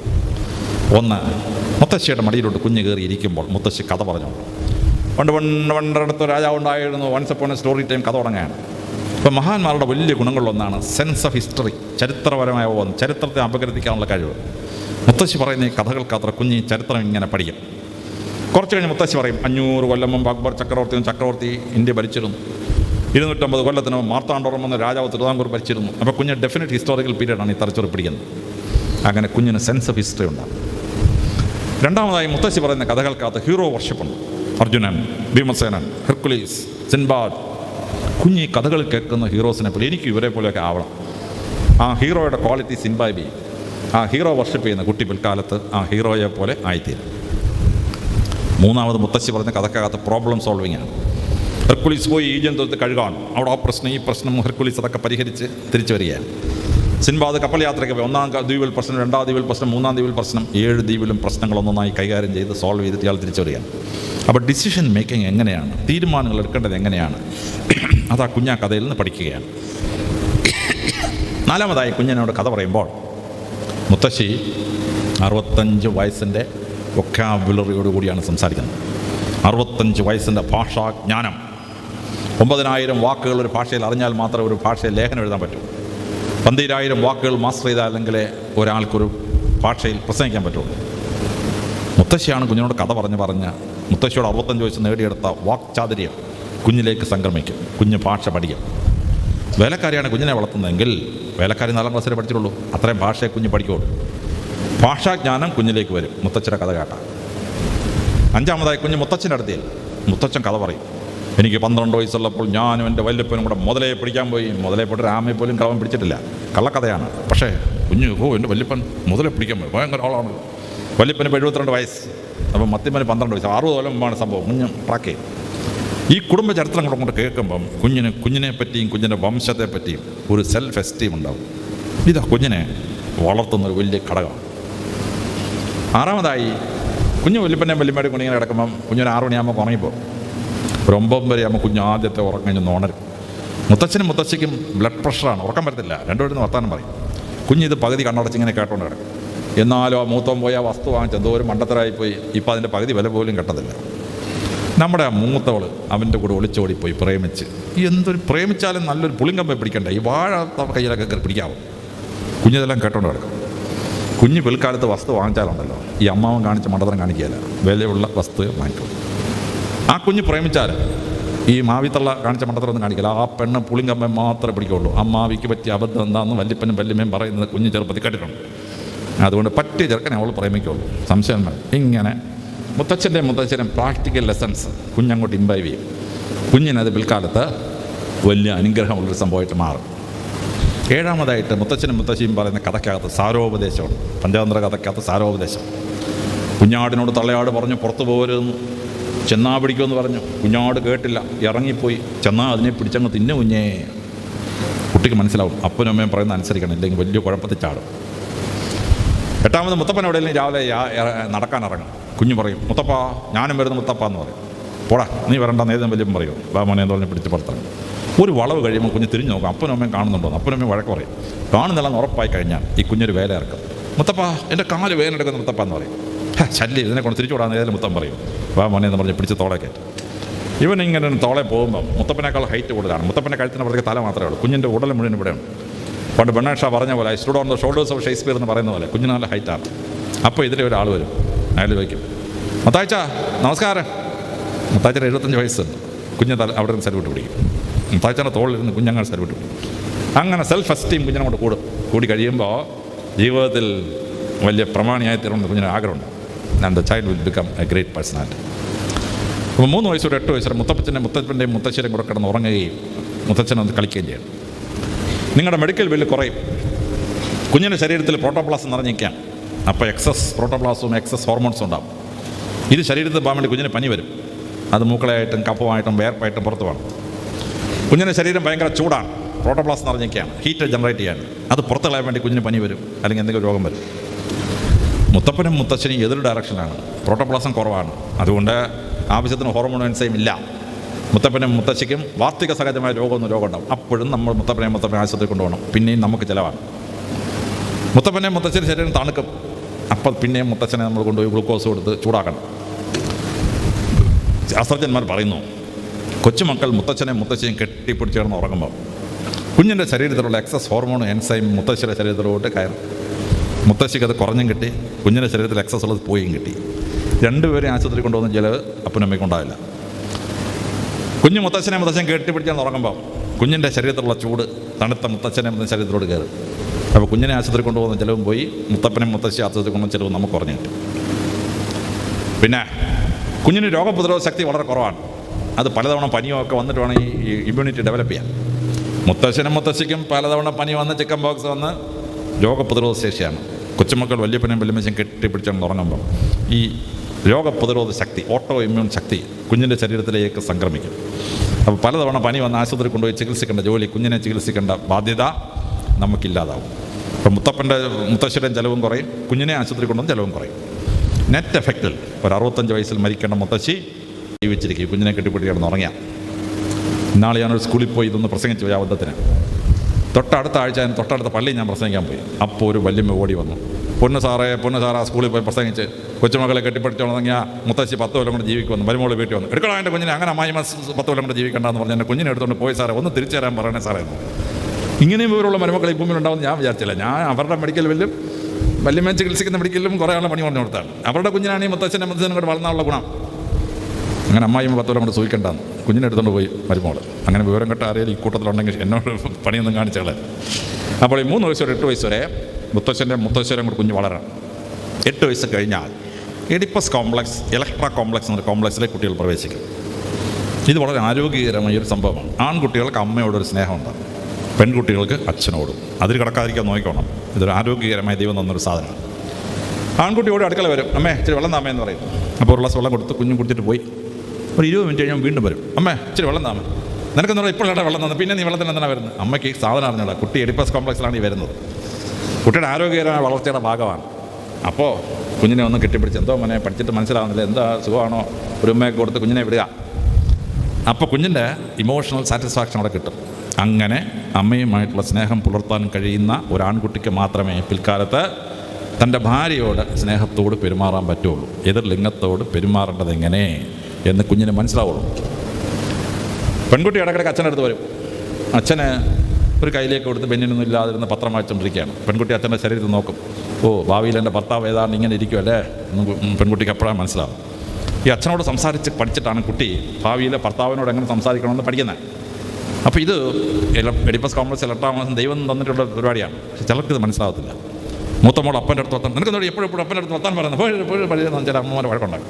ആരോഗ്യകരമായ കുട്ടിയുടെ വളർച്ച അമ്മ തടയുക.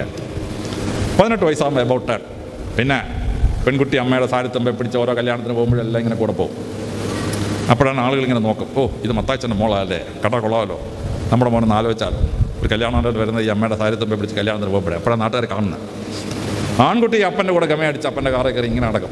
അപ്പോഴാണ് ഈ ആൺകുട്ടി ഇന്നാരുടെ മോനാണെന്നും ഒക്കെ ജനങ്ങൾ മനസ്സിലാക്കും. അപ്പോൾ വൈകാരികമായ വളർച്ചയിൽ വളരെ പ്രത്യേകമായി പങ്കുവഹിക്കണം. ഇതിൽ വളരെ പ്രധാനപ്പെട്ടത് ടീൻസ് എന്ന് പറയുന്നൊരു കാലഘട്ടമാണ്. 13 വയസ്സ് തൊട്ടൊരു കാലഘട്ടം. കുട്ടിക്ക് ആളുകൾ സിഗരറ്റ് കളിക്കുന്ന കാണും. കുട്ടിക്കൊരു ആകർഷണം, ഇതെന്തോ കുന്തോന്നും അറിയണമല്ലോ. ആദ്യം ഒന്ന് വലിക്കും, 2 ചുമയ്ക്കും, 2ാമത്തെ തവണ വലിക്കും, ചുമ ഒന്നായി കുറയും, 3ാമത്തെ തവണ വലിക്കുമ്പോൾ ചുമ ഇല്ല, പിന്നെ അവൻ വലിച്ചു തുടങ്ങും. അങ്ങനെ പരിപാടിയാണ്. പിന്നെ ആരെങ്കിലും കൂട്ടുകാർ കൊണ്ടുപോകും, എടാ കള്ളെന്നൊരു സാധനം ഉണ്ടടാ, ബെസ്റ്റ് സാധനം എടാ എന്ന് പറഞ്ഞു 1 ഗ്ലാസ് കുടിക്കും, 2 ഗ്ലാസ് കുടിക്കും. പതുക്കെ അവൻ മദ്യപാനിയാവും. ഏറ്റവും ഭയങ്കര ഡ്രഗ്സാണ്, മയക്കുമരുന്ന്, അതിനേക്കാൾ ഭയങ്കര. ഇങ്ങനെയുള്ള അപകടങ്ങളൊന്നും പെടാതിരിക്കാൻ വേണ്ടി പ്രത്യേകം ശ്രദ്ധിക്കണം. തൃശ്ശൂർ കേന്ദ്രീയ വിദ്യാലയത്തിൻ്റെ ഫ്രണ്ടിൽ 11 മണിയാകുമ്പം കുട്ടികൾ ഓടിച്ചെന്ന് ഐസ്ക്രീം വാങ്ങിച്ച് കഴിക്കും. വൈകിട്ട് ഓടിച്ചെന്ന് ഒരു ഐസ്ക്രീം കൂടെ വാങ്ങിച്ച് കഴിക്കാതെ പിള്ളേർ പോവുകയില്ല. പിള്ളേർക്കൊരു കമ്പൽഷൻ, ഇത് കഴിച്ചാൽ പറ്റും. അപ്പോൾ ഒരു പേരൻ്റ് എൻ്റെ അടുത്ത് പറഞ്ഞു, സാറേ എന്തോ കുഴപ്പമുണ്ട്, പിള്ളേർക്ക് ഇങ്ങനെ ഒരു അഡിക്ഷൻ വരാനുള്ള കാരണം എന്താണ്? ഞാൻ എന്ത് ചെയ്തു, ഐസ്ക്രീം കടയിൽ നിന്ന് 2 ഐസ്ക്രീം വാങ്ങിപ്പിച്ചിട്ട് ടെസ്റ്റ് ചെയ്തപ്പോൾ എന്താണ്, മയക്കുമരുന്ന് ഐസ്ക്രീമിൽ മിക്സ് ചെയ്ത് കൊടുത്തുകൊണ്ടിരിക്കുകയാണ്. അതുകൊണ്ടാണ് 11 മണിയാകുമ്പോൾ ഐസ്ക്രീം കിട്ടിയില്ലേ കുഞ്ഞിന് രക്ഷയില്ല. ഉച്ചയ്ക്ക് 3:30 മണിയാകുമ്പോൾ ഐസ്ക്രീം കിട്ടിയില്ലേ കുഞ്ഞിന് ഒരു രക്ഷയില്ല, അഡിക്ഷനായിപ്പോയി. പേരൻ്റ് ടീച്ചർ അസോസിയേഷനെ കണ്ണും കാതും തുറന്നിരിക്കണം. ഈ സ്കൂളിനകത്തോട്ട് സിഗരറ്റ് വലി കയറാൻ പാടില്ല. ഈ സ്കൂളിലെ കുട്ടികളെ +2 പഠിക്കുന്ന കുട്ടികളെ മദ്യപാനത്തിലോട്ട് കൊണ്ടുപോകാനുള്ള ഒരു ശക്തിയും അനുവദിക്കാൻ പാടില്ല. മയക്കുമരുന്ന് ഈ 4 അയലൊക്കെ തടിപ്പിക്കരുത്. ഇത് PTA ശ്രദ്ധാപൂർവമായി ശ്രദ്ധിക്കേണ്ട കാര്യമാണ്. Emotional development. അവസാനത്തത് സ്പിരിച്വൽ ഡെവലപ്മെൻറ്റാണ്. ആ സ്പിരിച്വൽ ഡെവലപ്മെൻറ്റ് ഒരു മനുഷ്യൻ പദാർത്ഥികവാദിയായി ജീവിക്കാതെ ഈശ്വരനെ അറിഞ്ഞ് പ്രാർത്ഥനയുടെ അന്തരീക്ഷത്തിൽ ജീവിക്കാനായിട്ട് പറ്റണം. ഞങ്ങളൊക്കെ 1-ാം ക്ലാസ് ആയപ്പോൾ ഞങ്ങളുടെ അച്ഛനും അമ്മയും പറഞ്ഞു, കന്യാസ്ത്രീകൾ വളർത്തിയെങ്കിലേ കുട്ടികൾ നന്നാവും. അതുകൊണ്ട് 8 കിലോമീറ്റർ ഇപ്പുറത്ത് കന്യാസ്ത്രീകൾ നടത്തുന്നൊരു സ്കൂളിൻ്റെ അടുത്തൊരു വീട് വാടകയ്ക്കെടുത്ത് ഞങ്ങളെ അവിടെ സ്കൂളിൽ പഠിപ്പിച്ചു. അച്ഛൻ 8 കിലോമീറ്റർ സൈക്കിൾ ചവിട്ടിയാണ് ഹൈസ്കൂളിൽ പോയിക്കൊണ്ടത്. അച്ഛനാ സൈക്കിൾ ഓട്ടം ജോലി ഏറ്റെടുത്തു. എന്തിനാ? ഞങ്ങൾക്കൊരു കന്യാസ്ത്രീകൾ നടത്തുന്ന സ്കൂളിനടുത്ത് താമസിച്ച് പഠിക്കാനായിട്ട്. അത് സ്പിരിച്വൽ ഗ്രോത്തിന് വളരെ അത്യാവശ്യമുള്ളൊരു കാര്യമാണ്. ആത്മീയമായി ജീവിക്കുക. ഈശ്വര ചിന്തയതൊന്നേ മനുഷ്യന് ശാശ്വതയും ഉലകിലെന്ന ഹരിചന്ദ്രൻ എന്ന സിനിമയിൽ പാടുന്നത് പോലെയാണ്. അപ്പോൾ ഞാൻ എൻ്റെ പ്രസംഗം അവസാനിപ്പിക്കുകയാണ്. 4 മണിക്ക് അവസാനിപ്പിക്കണമെന്ന് 4 മണിയാവുന്നു. നമ്മുടെ മക്കളെ വളർത്തുമ്പോൾ ഇന്ന് ശാസ്ത്രം നമുക്ക് തെളിച്ചെന്നിരിക്കുന്ന പാതയിലൂടെ 5 തരത്തിലുള്ള വളർച്ചയും നമ്മൾ ഉറപ്പാക്കണം. ഫിസിക്കൽ ഗ്രോത്ത്, ശാരീരികമായ വളർച്ച; മെൻ്റൽ ഗ്രോത്ത്, മാനസികമായ വളർച്ച; ഇൻ്റലക്ച്വൽ ഗ്രോത്ത്, ബൗദ്ധികമായ വളർച്ച; ഇമോഷണൽ ഗ്രോത്ത്, വൈകാരികമായ വളർച്ച; സ്പിരിച്വൽ ഗ്രോത്ത്, ആത്മീയമായ വളർച്ച. ഈ 5 രീതിയിലും വളരുമ്പോഴാണ് നമ്മുടെ കുട്ടികൾ നമ്മുടെ വീടിന് ഐശ്വര്യഭാജനങ്ങളായ കുട്ടികളായി മാറുന്നത്. തിരുവള്ളൂർ ഉദ്ധരിച്ചുകൊണ്ട് ഞാൻ അവസാനിപ്പിക്കാം. 1600 വർഷത്തിന് മുമ്പ് തിരുവള്ളൂർ എന്നൊരു സന്യാസി തമിഴ്നാട്ടിൽ ജീവിച്ചിരുന്നു. ആ സന്യാസിയോട് ഒരാൾ വന്ന് ചോദിച്ചു, ഭൂമിയിൽ മനുഷ്യന് ഏറ്റവും വലിയ സന്തോഷം കിട്ടുന്നത് എപ്പോൾ? തിരുവള്ളൂർ അതിന് മറുപടി പറഞ്ഞു. തിരുവള്ളൂർ പറഞ്ഞു, ലോകത്തിലെ ഏറ്റവും വലിയ സന്തോഷം അമ്മമാർക്ക് ദൈവം കൊടുത്തിരിക്കുന്ന ഒരു സന്തോഷമാണ്. ഒരമ്മ ഗർഭം ധരിച്ച് 10 മാസം ഒരു കുഞ്ഞിനെ ചുമന്നുകൊണ്ട് നടന്ന് വേദനയോടുകൂടി പ്രസവിച്ച് കുട്ടിയെ വളർത്തി വലിയ ആളാക്കി നാട്ടുകാർക്ക് അഭിമാനപാതനമായ കുഞ്ഞുറോടെ നടന്നു പോകുമ്പോൾ നാട്ടുകാർ ചോദിക്കുന്നു, ഇതാരുടെ മകനാണ് മകളാണെന്ന് ചോദിക്കുമ്പോൾ ഇതിന്ന സ്ത്രീയുടെ മകനാണ് മകളാണ് എന്ന് നാട്ടുകാർ അഭിമാനപൂർവ്വം പറയുന്ന ഒരു അമ്മ കേൾക്കാനിടയായാൽ അമ്മയ്ക്കുണ്ടാകുന്ന സന്തോഷമാണ് ഭൂമിയിലെ ഏറ്റവും വലിയ സന്തോഷം. തിരുവള്ളൂർ പറയുന്നു, 10 മാസം ഗർഭം ചുമന്നുകൊണ്ടുന്ന കഷ്ടപ്പാടോ, വേദനയോടുകൂടി രക്തമൊഴുക്കി ചെയ്ത പ്രസവത്തിൻ്റെ വേദനയോ, കുട്ടി ചെറുപ്പത്തിൽ എത്രയോ തവണ എഴുന്നേറ്റ് കരയുമ്പോൾ എത്രയോ രാത്രികൾ ഉറക്കം വിളച്ച് കുഞ്ഞിനെ ആശ്വസിപ്പിച്ച രാത്രികളുടെ കഷ്ടപ്പാടുകളോ, കുഞ്ഞിനെ മലമൂത്ര വിസർജനങ്ങളെടുത്ത് കുഞ്ഞിനെ വളർത്തിയ കഷ്ടപ്പാടോ, എല്ലാം അമ്മ 1 സെക്കൻഡ് കൊണ്ട് മറന്ന ശേഷം ലോകത്തിലെ ഏറ്റവും വലിയ സന്തോഷം ഒരമ്മ അനുഭവിക്കുന്നു എന്നുള്ളതാണ്. രണ്ടാമത്തെ വലിയ സന്തോഷം ഗുരുക്കന്മാർക്കുള്ളതാണ്. ഒരു ഗുരു ഒരു ശിഷ്യനെ അല്ലെങ്കിൽ ശിഷ്യയെടുത്ത് പഠിപ്പിച്ച് പണ്ഡിതയാക്കി നാട്ടുകാർക്ക് അഭിമാനപാതനമായ കുഞ്ഞുറോടെ നടന്നു പോകുമ്പോൾ നാട്ടുകാർ ചോദിക്കുന്നു, ഇതാരുടെ ശിഷ്യയാണെന്ന് ചോദിക്കുമ്പോൾ ഇതിന്ന ഗുരുവിൻ്റെ ശിഷ്യയാണ്, ഈ കുട്ടി അൽഫോൺസ സ്കൂളിലെ ഓൾഡ് സ്റ്റുഡൻ്റാണ് എന്നൊക്കെ പറയുമ്പോൾ അത് കേൾക്കുന്ന അധ്യാപകർക്കുണ്ടാകുന്ന സന്തോഷമാണ് ഭൂമിയിൽ രണ്ടാമത്തെ ഏറ്റവും വലിയ സന്തോഷം. നിങ്ങളുടെ മക്കൾ ഈ സ്കൂളിൽ പഠിച്ച് ജീവിതത്തിൽ വലിയ നിലകളിലെത്തി അവരെപ്പറ്റി ലോകം അഭിമാനം കൊള്ളുമ്പോൾ അത് കേട്ട് ഈ ലോകത്തിലെ ഏറ്റവും വലിയ സന്തോഷം ഇവിടെ ഇരിക്കുന്ന അമ്മമാരും അച്ഛന്മാരും അനുഭവിക്കാൻ ഇടയാവട്ടെ എന്ന് ഞാൻ പ്രാർത്ഥിക്കുന്നു. നിങ്ങളുടെ ഓരോരുത്തരുടെയും മക്കൾ വളർന്ന് വലിയ നിലകളിലെത്തി ഈ നാട് അവരെപ്പറ്റി അഭിമാനം കൊള്ളുമ്പോൾ അവരുടെ ബയോഡേറ്റ പത്രങ്ങളും ടെലിവിഷനും റേഡിയോയൊക്കെ പറയുമ്പോൾ അവരെല്ലാം അൽഫോൺസ സ്കൂളിലെ ഓൾഡ് സ്റ്റുഡൻസ് ആണ് എന്ന് കേൾക്കുമ്പോൾ അത് കേട്ട് ലോകത്തിലെ രണ്ടാമത്തെ ഏറ്റവും വലിയ സന്തോഷം ഈ സ്കൂളിലെ എല്ലാ അധ്യാപകർക്കും ഉണ്ടാകാൻ ഇടയാവട്ടെ എന്ന് പ്രാർത്ഥിച്ചുകൊണ്ട് നിങ്ങൾക്കെല്ലാവർക്കും എല്ലാ മംഗളങ്ങളും നേർന്നുകൊണ്ട് എൻ്റെ എളിയ വാക്കുകൾ ഞാൻ ഉപസംഹരിക്കും.